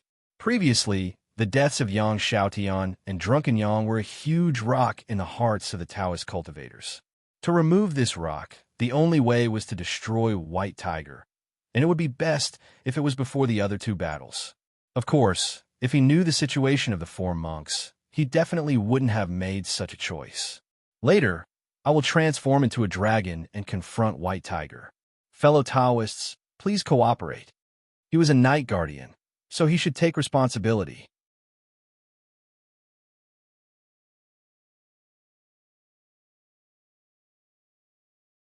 Chapter 2256. Chong Lu's space was much wider than White Tiger's. This was also where his roots lay. Controlling the sword was his foundation. Whether it was Li Wuya in the past or the current Chong Lu, they were all the same. If he wanted to kill, he would kill. If he didn't want to kill, he would let loose. He didn't need to be confined to a certain space. Just like now, the flying sword spiraled down and attacked Zhu Mingzi fiercely. Wherever the sword fell, the path changed unpredictably. When Zhu Mingzi recovered with the help of his companions, Chong Lu had already leaped into the sky. He even leisurely lit up a cigarette, looking like he was addicted to smoking. That was how battles were. You had to give it your all when you were nervous. Every strike was like your last strike. Then you would change your mood and go around in circles, teasing, coughing, and joking around. This kind of carefree and unrestrained behavior made the five-winged men extremely difficult to intercept. When it came to controlling a battle, if your strength was far above your opponent, you could of course have the mentality of a cat playing with a mouse. However, if your strength was on par with your opponent, or if your opponent's strength was higher than yours, this kind of mentality was not good. That was how they intercepted. Even if they gave it their all, they might not be able to stop it. If they had some reservations, there were already a few winged men who were heavily injured. They were all injured by the flying sword, but they didn't die. It was unclear whether the winged men were smart enough or the swordsman was merciful. Anyway, everyone saw it, so they just pretended not to know. To Zhu Mingzi, as long as he could intercept the flying sword for a short period of time, even if it was just a short period of time, he couldn't expect the winged men to throw their lives away. It wasn't easy for anyone to reach this level of cultivation. If they couldn't do it themselves, how could they ask the winged men to help them? However, he wasn't wasting time here. He and Depeng had been paying close attention to the swordsman's attack rhythm. They were trying to find a pattern and launch a fatal attack. Among the 8 people, 5 of them were unreliable and untrustworthy. The witch ancestor's methods were incompatible with the 2 of them. Moreover, she was too hot-tempered. She could be used, but not relied on. The swordsman's attack duration can be as short as 2 to 3 breaths, and as long as 5 breaths. Is it possible to determine if he will need to recuperate after 5 breaths? Zhu Mingzi was unusually calm. What he meant was that the demon sword venerable could not be stopped in his full state. His explosive power was too shocking, and his ability to fight in the front line was unparalleled.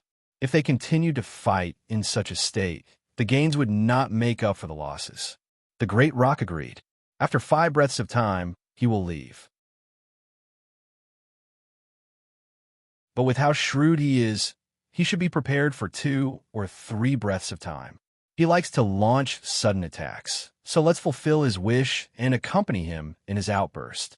After 5 breaths of time, he will escape. I can follow him. Delay him for another 5 breaths of time. Zhu Mingzi quickly said, "You take 5 breaths first, then I'll take over. After that, the winged men should be able to surround you. I don't expect them to fight to the death, but they should be able to buy you 2 or 3 breaths of time. By then, you should have recovered." Dapeng asked, "Where's the ancestral wish?" Zhu Mingzi was straightforward. He was in the beginning. Start with him, no matter the cost.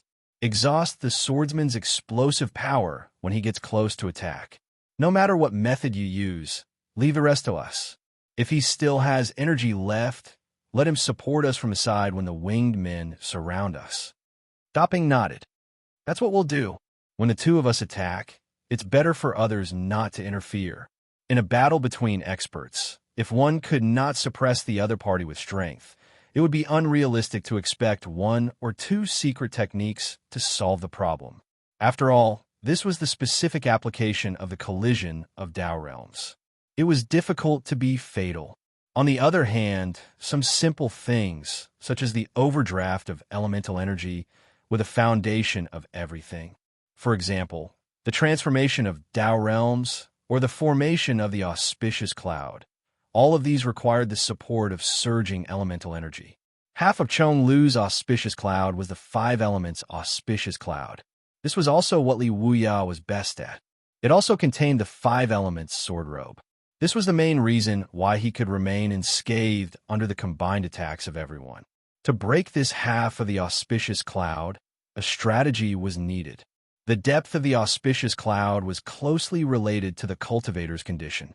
When the attack was intense, the auspicious cloud would be weaker. When the attack was fierce, the auspicious cloud would be stronger. Their goal was to let the swordsman be in an explosive state. This was equivalent to weakening his auspicious cloud. It was difficult to coordinate. When two people attacked at the same time, they had to consider that they would not interfere with each other. For people of their level, it was better to face them alone, a little arrangement, waiting for an opportunity. In fact, the whole plan did not have much coordination. It was easy to be exposed and make the swordsman suspicious. Chong Lu smoked half of a cigarette and then put it out. People with status were like this. You can't keep smoking until you're only left with your butt. It's too embarrassing. When the cigarette was flicked, he turned around.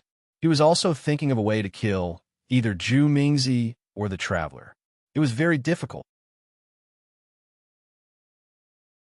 In this cultivation world, he was not the only one with a long lifespan. He was also not his senior brother. He could crush them with the huge pressure of his sword. He wanted to wait for the moment when the traveler's true body was exposed. For this, he specially prepared a set meal. This was also a risk, but this was the battle between cultivators. If it was not risky, there would be no chance. Then, everyone would be exhausted together. He was very worried about the old white tiger, so he was willing to give the other party a chance. For this, he solidified his attack rhythm. He wanted to lure the opponent to find a gap in this rhythm. This time, the opponent he found was the ancestral shaman. He was the only one among these opponents who fought with all his heart. It was also the style of the earth of filth. He was very vengeful. The flying sword struck down, using the great Tao of destruction. It was also a counter to the opponent's great Tao of filth. The battle between the two of them was the most interesting to watch. It was tit for tat. No one was willing to retreat half a step. The sky full of hair snakes and flying swords destroyed each other. They continuously gathered and collided again. The winged men began to surround the space where he was. Zhu Mingzi helped the ancestral shaman to protect him in close range. The Taoist traveler shot arrows to restrain him. All of this happened naturally. It was similar to the previous battle rhythm.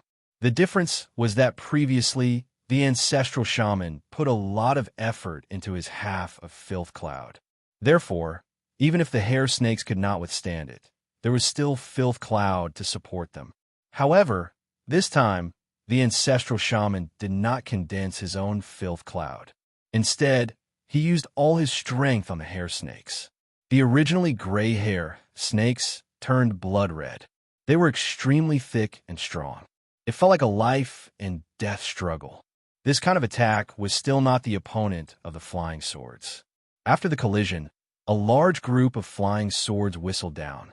However, they hit an invisible barrier and disappeared. It was Zhu Mingzi's attack. It was as if the ancestral sorcerer had taken some crazy medicine. He changed again. Thousands of strands of hair combined into a whip. A huge blood-red dragon roared with its head up. It was the essence of the ancestral sorcerer's Tao state. As long as he did not die, this evil dragon would never disappear.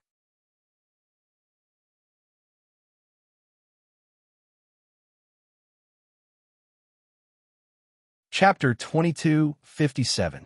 Chong Lu ignored the evil dragon and attacked the swordsman. You have to consider the difference in attack speed between the two sides. The evil dragon lashed out and the traveler attacked with his bow, but it was not faster than Chong Lu's sword. Since the opponent dared to fight, he was willing to accompany him. The sword slashed down, but the ancestral witch turned a blind eye to it. There was a figure next to him. Zhu Mingzi flashed to his side and used his Tai Chi cloud to block it. Suddenly, black and white swirled. The flying sword broke deeper and deeper into the Tai Chi cloud, but in the end, it still couldn't break it. This was also the reason why the destruction realm was limited. The flying sword was useless. The god-sealing arrow and the evil dragon attacked together. Chong Lu also didn't deliberately defend. For the swordsman, If the opponent was willing to attack him, then it was the best opportunity, even if there might be something hidden in it. He sent out the flying sword again. This time, because he knew that Zhu Mingzi might be helping him, the realm was different. When the flying sword was sent out, the god-sealing arrow and the evil dragon had already hit his 5 elements auspicious cloud. The cloud rolled, and the waves were turbulent. This was also the first time the opponent attacked his auspicious cloud. In the past, he would escape, but this time, the ancestral which didn't gather the cloud. So he had to remember. The god-sealing arrow was a one-time attack. Each arrow had its own realm change, and it was endless. But the evil dragon had always been there. From the first time it bit the 5 elements auspicious cloud, it never let go. Through such a medium, the ancestral witch's intention to break the 5 elements auspicious cloud was transmitted. One fast and one slow, complementing each other. Chong Lu gave his safety to the 5 elements auspicious cloud that had been polished for thousands of years, and put all his energy on the ancestral, which who only attacked. This was an opportunity. The evil dragon bit him and didn't let go. It could also be said that he restrained the ancestral witch. The realm of the Tao collided with the evil dragon as a medium. No one could easily stop, especially the ancestral witch. As long as he stopped halfway, his realm of the Tao would immediately invade. At the beginning of the battle, the ancestral witch took the initiative to not gather the cloud. Now, he couldn't gather it even if he wanted to. In other words, the ancestral shaman was currently in his weakest defensive state. It was a very naive idea to hope that someone else could completely replace a cultivator's defense. A person's body was a combination of Tao realm, escape technique, cultivation, judgment, and so on. If someone else helped from the side, it would be a kind of separation, and the effect would be very difficult to perfect. Under such a sword beam attack, it was dangerous even when it was perfect, not to mention when it was imperfect. It could kill. Ancestral sorcerer might be trying to achieve a certain goal, but that was not important. What was important was to take advantage of this opportunity to swallow the fat meat that had been delivered to his door. First devour as a form of respect. Let's talk about other things. The sword was divided into 3 parts, which represented the 3 provinces of Gong and Ping. This was one of the few killing moves in Xuanyuan's swordsmanship system that completely relied on the swordsmanship to change between real and illusory. It was rarely used in the half-immortal realm, because once the Tao realm was used, no tricks could be hidden. But if he used this move here, it would be very suitable. This was because the other party was not a single defensive entity. Instead, they were separated from each other and were unaware of each other's existence. The old cultivators were putting out the bait, and he was swallowing it. It would depend on whether the fishing line would be able to hold him, this big fish. The 3 sword beams arrived in an instant, and Zhu Mingzi could not determine which one was real. If all 3 were real, then the power of each was not enough to kill the ancestral shaman. According to his judgment, the 3 sword beams could change between real and illusory. If he blocked one of them, it must be fake. But he was not a person who would easily give up on his companions, even if he did not agree with the orthodoxy of the dirty earth. The ancestral shaman did his best to attract the swordsman's attack and did not hesitate to risk his life to create opportunities for others. One could say that he was a little foolish, blinded by hatred. But in a real life and death battle, there were fewer and fewer people like him. He did not want any accidents to happen to such a person, so he simply moved forward and was very close to the ancestral shaman. The Taiji auspicious cloud above his head spread out, tightly protecting the 2 of them. When people talked about the auspicious cloud's defense, it was just a description. In fact, in an environment like the void, attacks could also come from other directions, such as the side or under one's feet. The auspicious cloud could still resist because it was naturally alert to danger. Any attack that could threaten its owner would appear in the path of the attack. So in fact, the auspicious cloud could be wrapped around one's waist or under one's feet. It was a very flexible existence and did not necessarily have to be on top of one's head. Three sword beams flashed, and one of them was fierce and fierce. The auspicious cloud sensed it and instantly aligned itself, blocking it. Once the sword beam entered the auspicious cloud, it immediately lost its strength. Another sword beam swept from under one's feet. This was the transformation between real and illusory of the three provinces. It could change the direction of the power at the last moment. Zhu Mingzi was already prepared. He pointed with his hand, and a faint light appeared. It was one of the most powerful half-immortal instruments he had. It was called the Pearl of Denial, and it could block any physical attack. Once the pearl was released, it still missed. The third sword beam turned illusory and attacked from the side. It was the third province, and its target was still the ancestor of the sorcerer. The three attacks targeted the ancestor of the sorcerer.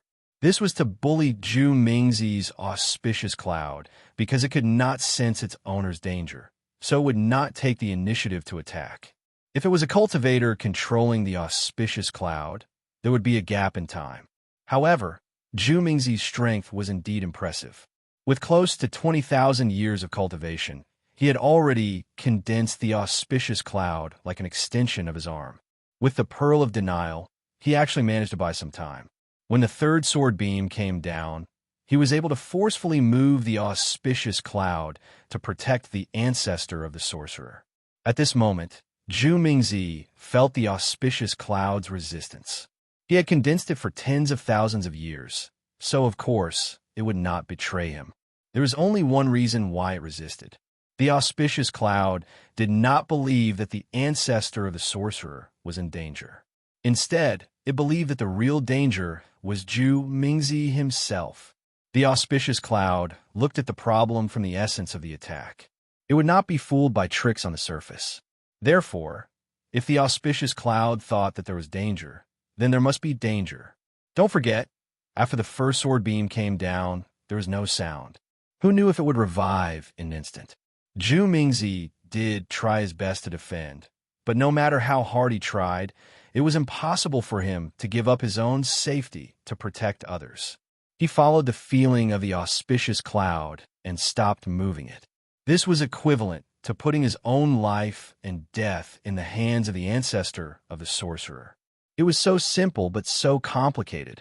In less than a breath's time, the attack and defense had changed several times. In the end, the ancestor of the sorcerer was killed. In the end, the Taoist could not change his bad habit of sacrificing others for his own sake. Perhaps everyone had this kind of bad habit. The ancestor of the sorcerer was immediately reborn. The rebirth point was outside the battlefield. Cheng Lu leaped up, regardless of the five elements' auspicious cloud that was already in danger. He vowed to keep this person on the spot. The five-winged people saw that something was wrong and rushed down. They were fighting here not to determine life and death, but to hope that both sides could reach a certain tacit balance. Once there was an imbalance, it would be difficult for them to do anything. Therefore, when they rushed down, they did their best. On the contrary, Zhu Mingzi and Daping's reaction was slightly slower.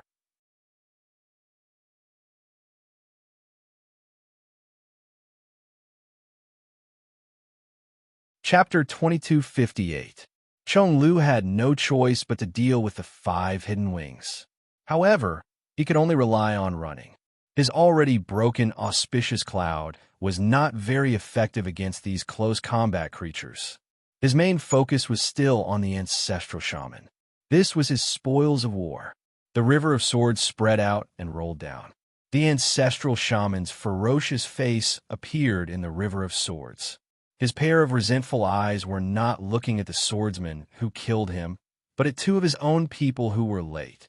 In such a complicated battle situation, he had fulfilled his responsibility and paid with his life. In millions of years of cultivation history, such a situation had never changed. This was the price to pay for being together with a powerful force. The five-winged people felt a chill in their hearts. From the ancestral shaman's experience, they saw themselves. Fortunately, they persevered. Fortunately, they had never stopped fighting with humans for nearly 1,000,000 years. No one knew their opponent better than their enemy. Zhu Mingzi and De Peng were indifferent. This was nothing, and it did not cause any fluctuations in their hearts. Since they were going to contribute, of course, they had to maximize their strength. The ancestral shaman used his life to delay the swordsman for 7 breaths. In these 7 breaths, the swordsman continued to explode. He attacked the ancestral shaman several times, while the auspicious cloud kept defending. Yes, he achieved his goal. He finally killed the ancestral shaman, but now he was close to his limit. If their judgment was not wrong, once the ancestral shaman was killed, the swordsman would go out to smoke and rest. But they would not let him do as he wished. Sure enough, Cheng Lu's attack succeeded. The ancestral shaman died, and he was close to his limit. Thus, he slammed into the winged people's symbolic encirclement and escaped into the distance.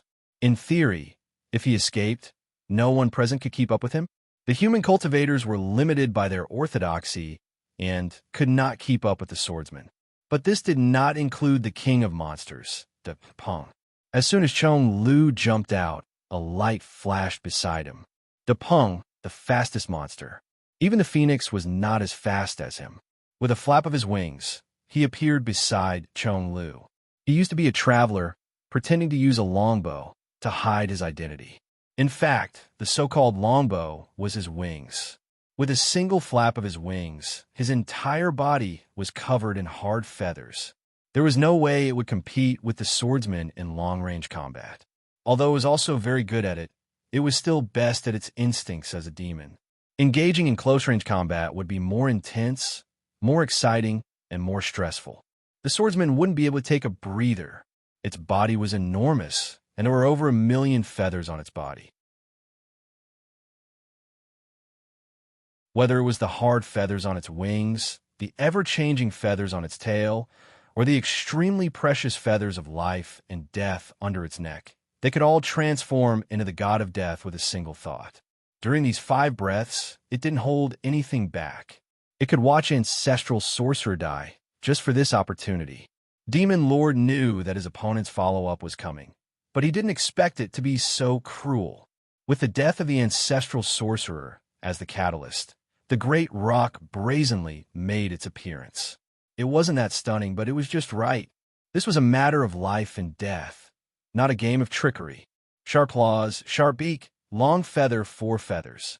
Just like the most dangerous close-range combat between the swordsmen, flying swords erupted, and both sides had no time to react.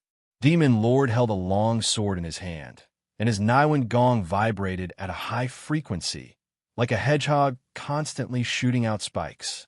Asli Wuyaz Jr. He understood the true essence of close-range combat. In the Sword Dao tablet, he had fought with his senior countless times, but of course, he had never won. But in terms of technique, he still had a slight advantage. That was because the great rock relied on the instincts of a group, while he relied on the accumulation of countless generations of orthodoxy. In terms of cultivation, both sides were at the same level, and both were at the level of half-immortals. But Demon Lord had consumed a lot of energy in the previous few breaths, which made him vaguely at a disadvantage.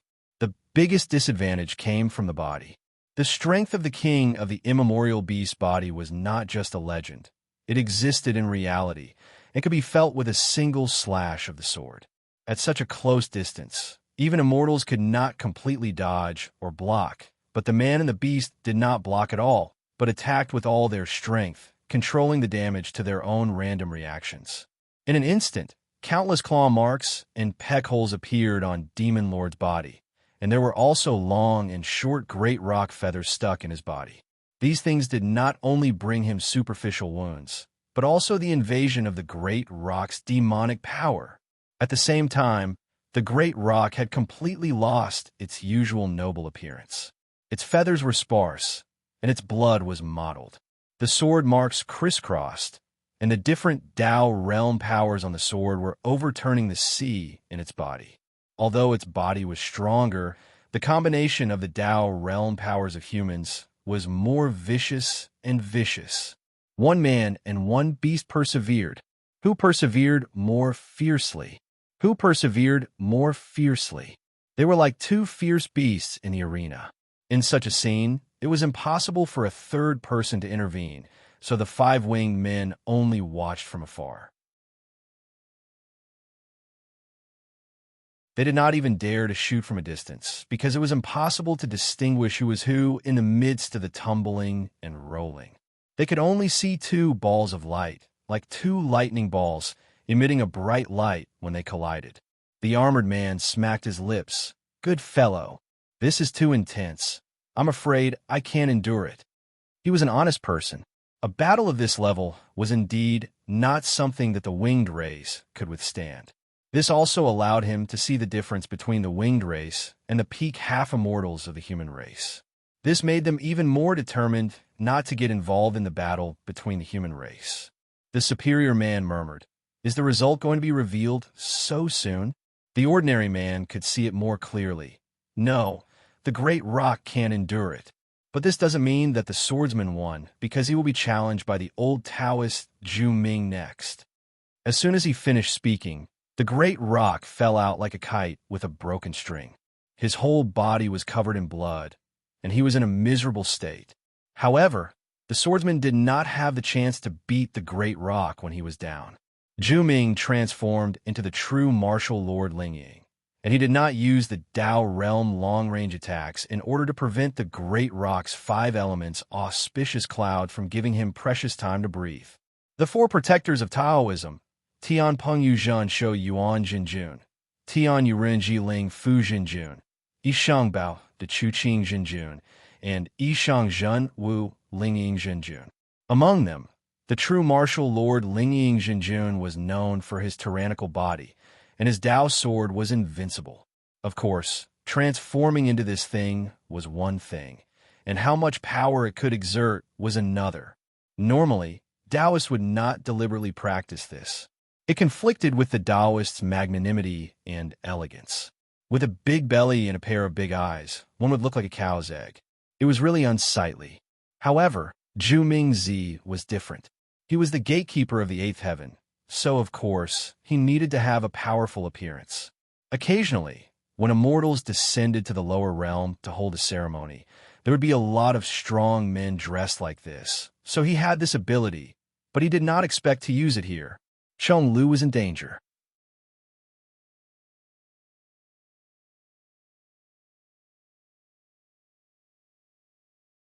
Chapter 2259. Lu Xiaoyi's expression did not change. He knew that the more indifferent he was, the more indifferent others would be. The trend was with him, and the pressure of the Dao realm gradually became apparent.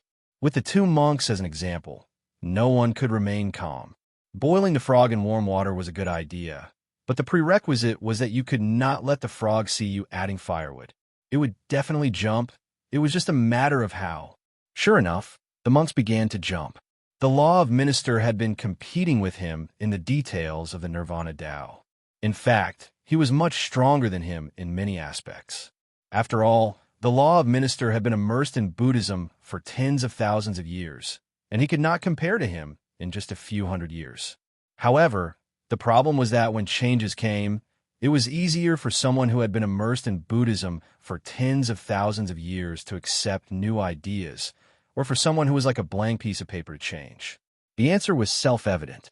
If the trend was wrong, it was useless to be picky about the details. It was just a waste of time. The law of minister also understood this principle, but he still did it because he wanted to find a feasible solution in the end.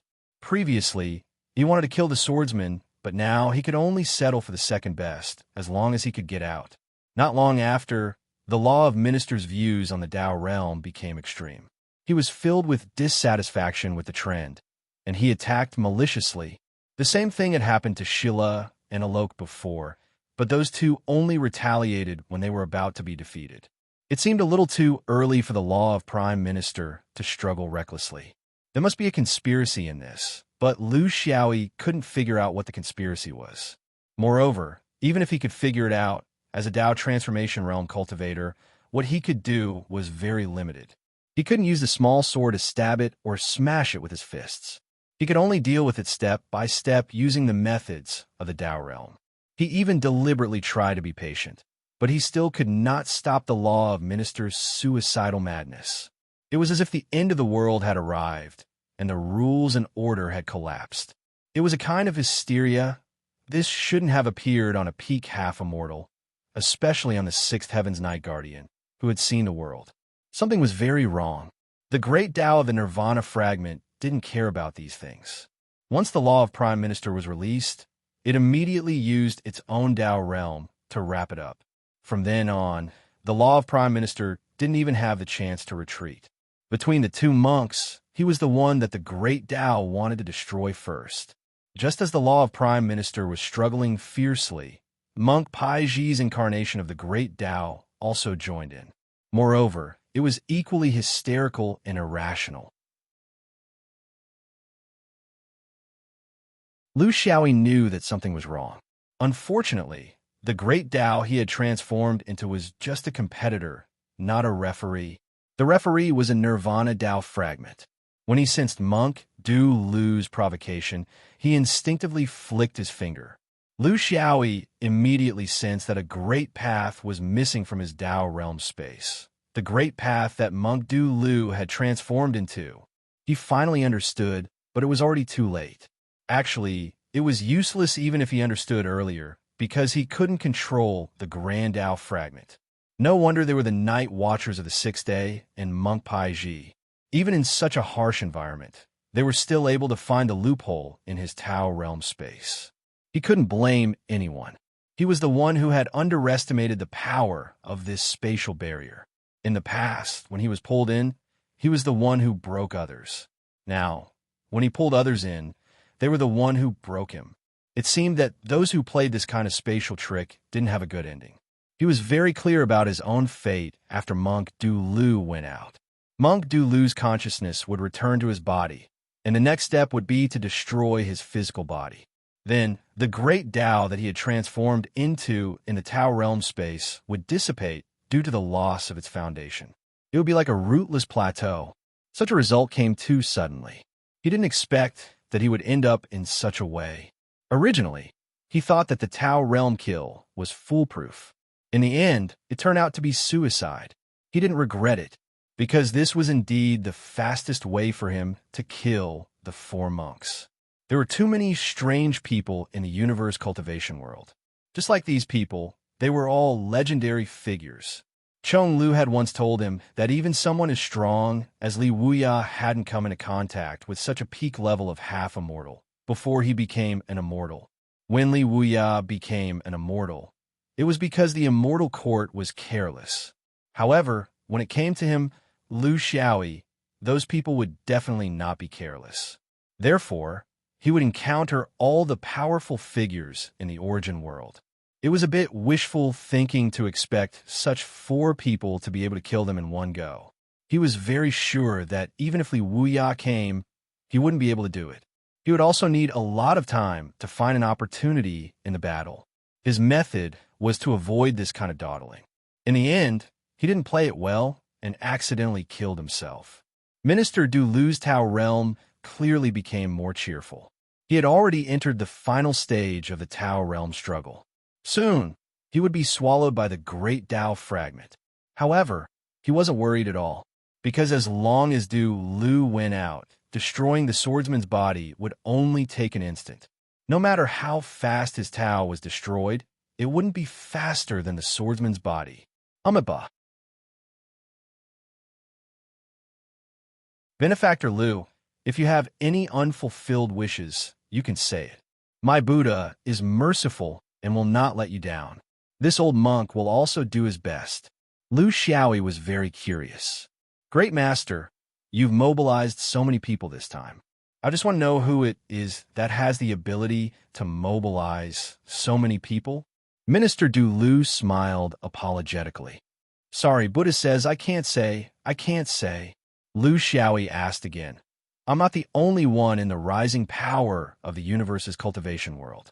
Since you've come to deal with me like this, what about the others? Are you going to kill them all? Or are you going to kill them all as an example? Are you going to kill them all in one fell swoop? Or are you going to pull together one faction to suppress the other? Minister Du Lu's mouth was very tight. Buddha says, I can't say, I can't say. Lu Xiaoyi asked again. All right, then I'll ask a simple question. Since you're spreading your wings, what is Depeng's attitude? If he's really involved, is he a participant or an initiator? Minister Du Lu still said, Buddha says, I can't say, I can't say. Lu Xiaoyi laughed. I can't say this, I can't say that. Then what can you say, great master? Is it family gossip? Return my Buddha's mercy and fulfill my last wish. You Buddhists say such cheap words so easily. Aren't you afraid that Buddha will blame you for being insincere? He paused and felt the Tao realm devouring him faster and faster. He laughed lightly. Great master, don't you think that great master Du Lu has been gone for a little too long? If you ask me, he must have run away. Fellow monks are birds in the same forest, but when disaster strikes, they fly away separately. This is human nature. Then, I think I can learn from great master's words. Life is like a play. I don't know the answer. I wonder if great master has any unfulfilled wishes? Why don't you say it? I'm not talented, but I'm not as hypocritical as you. If it's not troublesome, I can help you fulfill your wishes.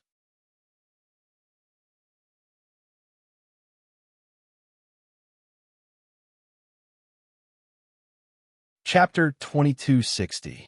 The vegetarian flew slowly, and a zombie followed closely behind her.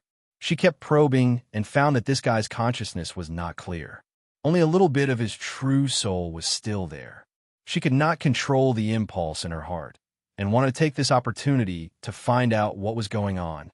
What was the source of the unimaginable thoughts displayed by such a person? This was a good opportunity, and it would never come again.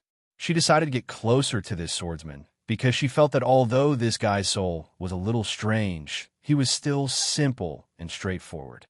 Xiaoyi, I'm a vegetarian. Can you tell me what you like the most? The vegetarian was beating around the bush. She knew that she could not go straight to the point. Like the gratitude and grudges of the cultivation world, it was like playing the lute to a cow if she asked him who was lively. She could only speculate from this person's most basic view of cultivation, the view of the universe, and the way he conducted himself in the world. Moreover, every time she asked, it seemed that as long as she emphasized that she was a vegetarian, this guy would be very attentive. If she did not mention it, it would be very perfunctory. Lu Xiaoyi tilted his head and thought seriously. I like a lot. Delicious food, fun things, sleeping until I wake up naturally, and senior sister.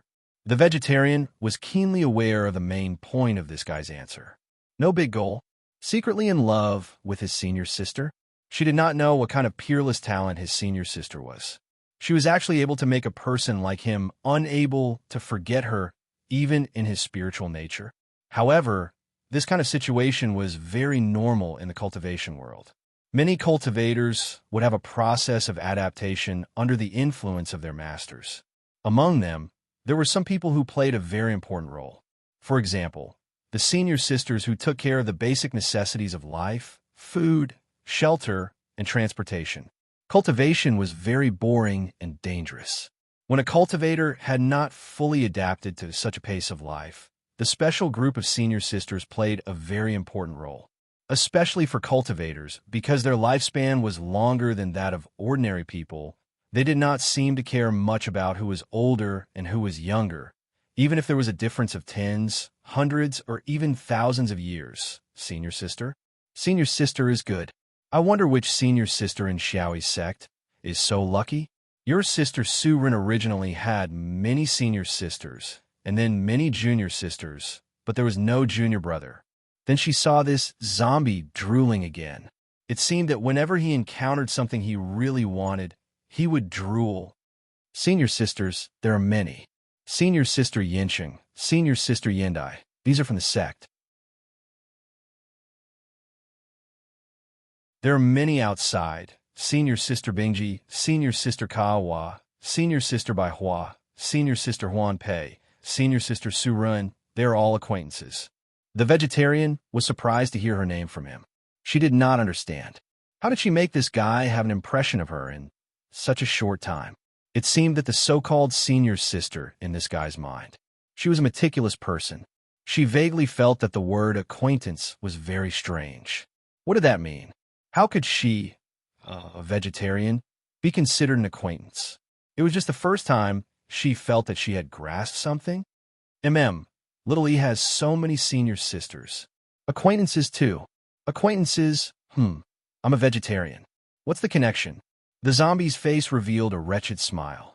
There are many types of people, and vegetarians are the lowest. Vegetarians are inexperienced and have many things to do, so it's easy for them to get involved.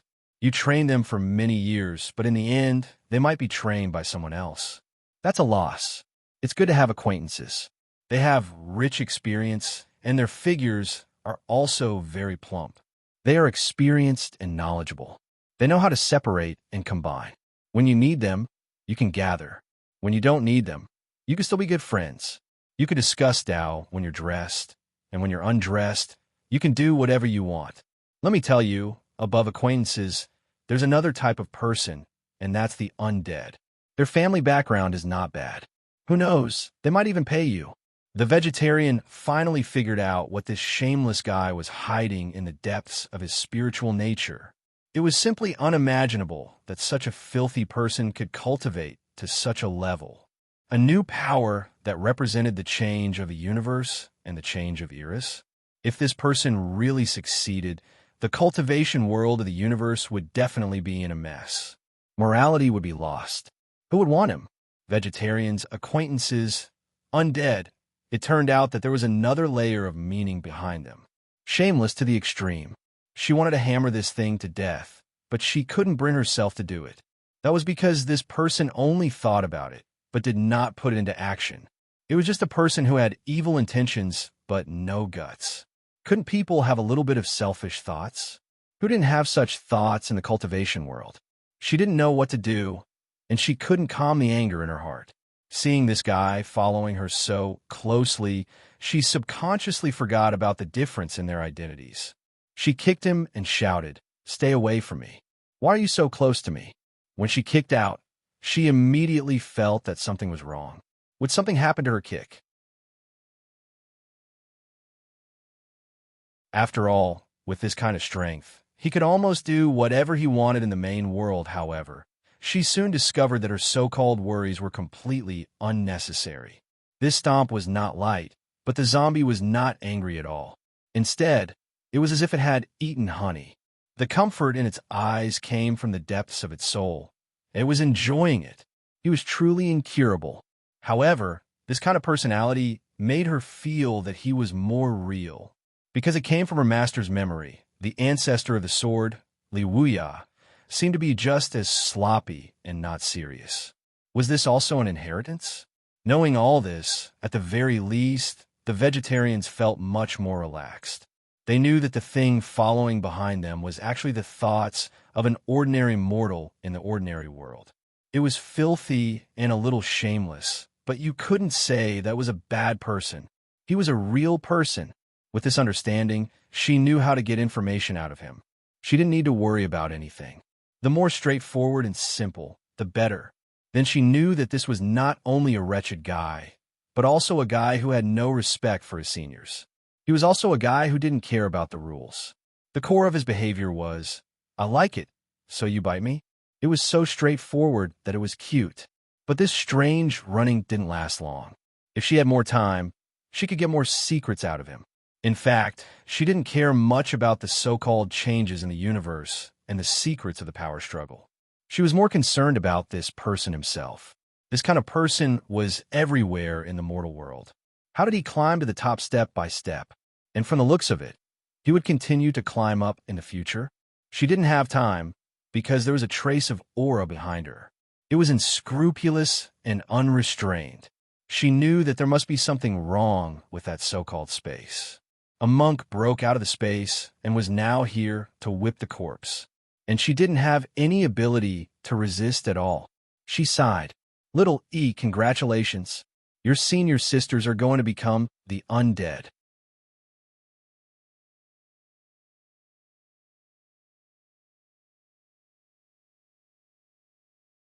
Chapter 2261. Lu Xiaoyi chuckled foolishly. as though he was oblivious to the changes in his surroundings. This was the normal reaction of a body that had lost its consciousness and only had its instincts. It was impossible to wake him up unless he came back on his own. The vegetarian quickly increased her speed, but in her current situation, she could not use even half of her previous strength. Even if she had completely given up on suppressing the Bloodrock's power, she could not increase her speed by even a little. Looking at the smirking zombie beside her, she could not help but say angrily, "Why don't you fly faster? You have the ability to do so. Go look for your deceased sister first. I'll be right behind you." The zombie smirked cunningly. "Don't lie to me. A bird in the hand is better than 100 in the forest. If I fly away, what will happen if you disappear? It's not common to have a widow. I can at least make do with a vegetarian. Actually, I'm not a picky person." The vegetarian was truly infuriated by him. This thing could not be steamed or boiled, however. When she could sense the aura behind her, the other party had already discovered their tracks. He did not give them much time to react. In just a few words, a powerful Buddhist aura had already enveloped them. They could not escape. It was that Paiji monk named Dulu. "I knew you were the one behind this." Without much nonsense, the woman felt her body involuntarily being repelled by the Buddhist aura. That monk expressionlessly rubbed her body and pounced on her. Under the Buddhist aura's repulsion, the vegetarian was helpless. Under normal circumstances, her strength was at the lowest level among this group of people. She could not even deal with hidden wings, let alone a Buddhist monk with great virtue. The difference between them was huge. She could not even return to her original position. All she could do was watch as the monk stepped forward and pulled out a huge skunda staff. She did not quite understand. Why did the monk not just use his Tao realm to kill her? Instead, he used the ancient method of taking off his pants and putting down his weapon. Of course, she did not know. Lu Xiaoyi was currently in a Tao realm space. Du Lu was worried that he would use his Tao realm to kill him. If he agitated the swordsman and allowed him to return to his body, it would be more than just a little troublesome. It was hard to say how much of a chance the two of them had of defeating such a troublesome opponent. Therefore, the most primitive method of close combat was the most suitable. It didn't take much effort. It was just a matter of waving the pestle. Senior brother Liu of the minister should still be able to hold on in there. Just by looking at the sword cultivator's current situation, one could tell that he was completely out of his wits. This meant that his consciousness and Tao realm were still in the Tao realm space. Fortunately, he made it in time. When he saw the terrified eyes of the body before him, he instinctively drew his long sword. This was very normal. Even without the Tao state consciousness, the instinct to survive was still there. A Dharma cultivator would throw treasures, a physique cultivator would swing his fist, and a swordsman would unsheath his sword. However, how could a simple swing of the sword without the support of the Tao realm block his pestle that had a force of over 10 million pounds? With a swing of the pestle, the sky was colorless. Even if it was a star in front of him, it would still be smashed into pieces by this strike. Out of the 4 eminent monks of Buddhism, they had paid the price of 2 of them to take down this troublesome fellow. They really didn't feel much of a sense of accomplishment. The giant pestle swung through the thin air. A gentle breeze blew through the fool's hair. His saliva splattered everywhere. The vegetarian closed her eyes and slightly understood that this was goodbye forever. A furious roar. Amipa. The vegetarian was puzzled. It shouldn't have been a monk's voice. It should have been the fool's voice. For example, "Damn, I'm Jing," she was puzzled. When she opened her eyes again, the scene in front of her stunned her. The skunda staff had already been sent flying to who knows where. The monk and the fool were in close proximity. The fool's sword had completely sunk into the monk's abdomen. She could even clearly see Du Lu's entire face twitching due to the intense pain. It was definitely not because the sword had sunk into his body. It was more because the sword carried something with it. Du Lu cursed and was immediately beheaded on the spot. A faint light flickered in the distance. At the same time, millions of sword rays flashed. There was a heart-palpitating madness in the sharpness. There was no future. Once the swordsman seized this opportunity, even Buddha wouldn't be able to save him. In the disappearance of the celestial phenomenon, the fool habitually drooled. I'm contributing to the universe. There are many undead in the world. I'm still a sister-in-law. The vegetarian was stunned. She immediately reacted and scolded. Lu Xiaoyi, don't play tricks on me. Lu Xiaoyi laughed loudly. He turned into a rainbow and disappeared, leaving only a string of words. Find a place to stay. I'll come back to pick you up after I'm done with the demons and monsters. Lu Xiaoyi, will recognize you as my vegetarian sister. The vegetarian was angry for no reason. Don't call me vegetarian. But he had already gone far away, leaving only the empty sky, as if laughing at her loss of self-control. But she was very clear about one thing. The old cultivators were bound to lose in this encirclement by the conservative forces. Lu Xiaoyi turned into a rainbow and flashed across the sky. The space of rock journey 10,000 miles was not big. With his keen perception, the fluctuations of the other two battlefields were as clear as fire to him. With just a glance, he roughly understood the degree of danger of the two battlefields. Originally, he thought that White Tiger would be more dangerous, because it was not only the weakest among the three, but also because the four Taoists were very strong and were in a group. Chong Lu's side was more relaxed. Although there were many people, their composition was complex. The winged people, the Eddy Earth shamans, and the Taoists might not be able to form a joint force. With Chong Lu's strength and experience, it shouldn't be a problem to deal with them. This was a theoretical judgment. When he actually felt it, the situation was just the opposite. Judging from the fluctuations of qi from White Tiger's battlefield, the situation was very intense, but overall, it was controllable. This could be perceived from the frequency and intensity of the fluctuations of qi. It was a high-intensity battle, but it was far from a life-and-death battle. Because in a real life-and-death battle, the fluctuations of qi would inevitably be frantically changing. Moreover, it would be maintained in a state close to the limit of digging out potential. Chong Lu's direction was different. The fluctuations of qi were crazy, and the intensity was maintained at a very high level. This should be a life-and-death battle. One side was a fish in a net, and the other side was a trapped beast fighting. It was also the easiest place to make mistakes.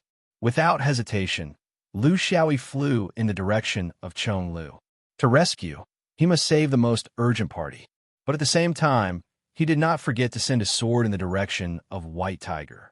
This was the Long Cheng Jian's language. It was to tell the old White Tiger to hold on and not take risks. Among the two old guys, Chong Lu had already activated his berserk mode. If White Tiger did the same, he could not deal with it alone. Stabilize one side and deal with the other side. They had now seen the dawn of victory. As long as he arrived, it would not be difficult to deal with those guys with different thoughts. As he rushed forward, he sighed in his heart. This time, it was all thanks to Suyu. Otherwise, Lu Xiaoyi's legend would have ended by now. You're tuning into the Warrior Lore YouTube channel. Don't forget to subscribe and join us on this journey to catch the most captivating stories.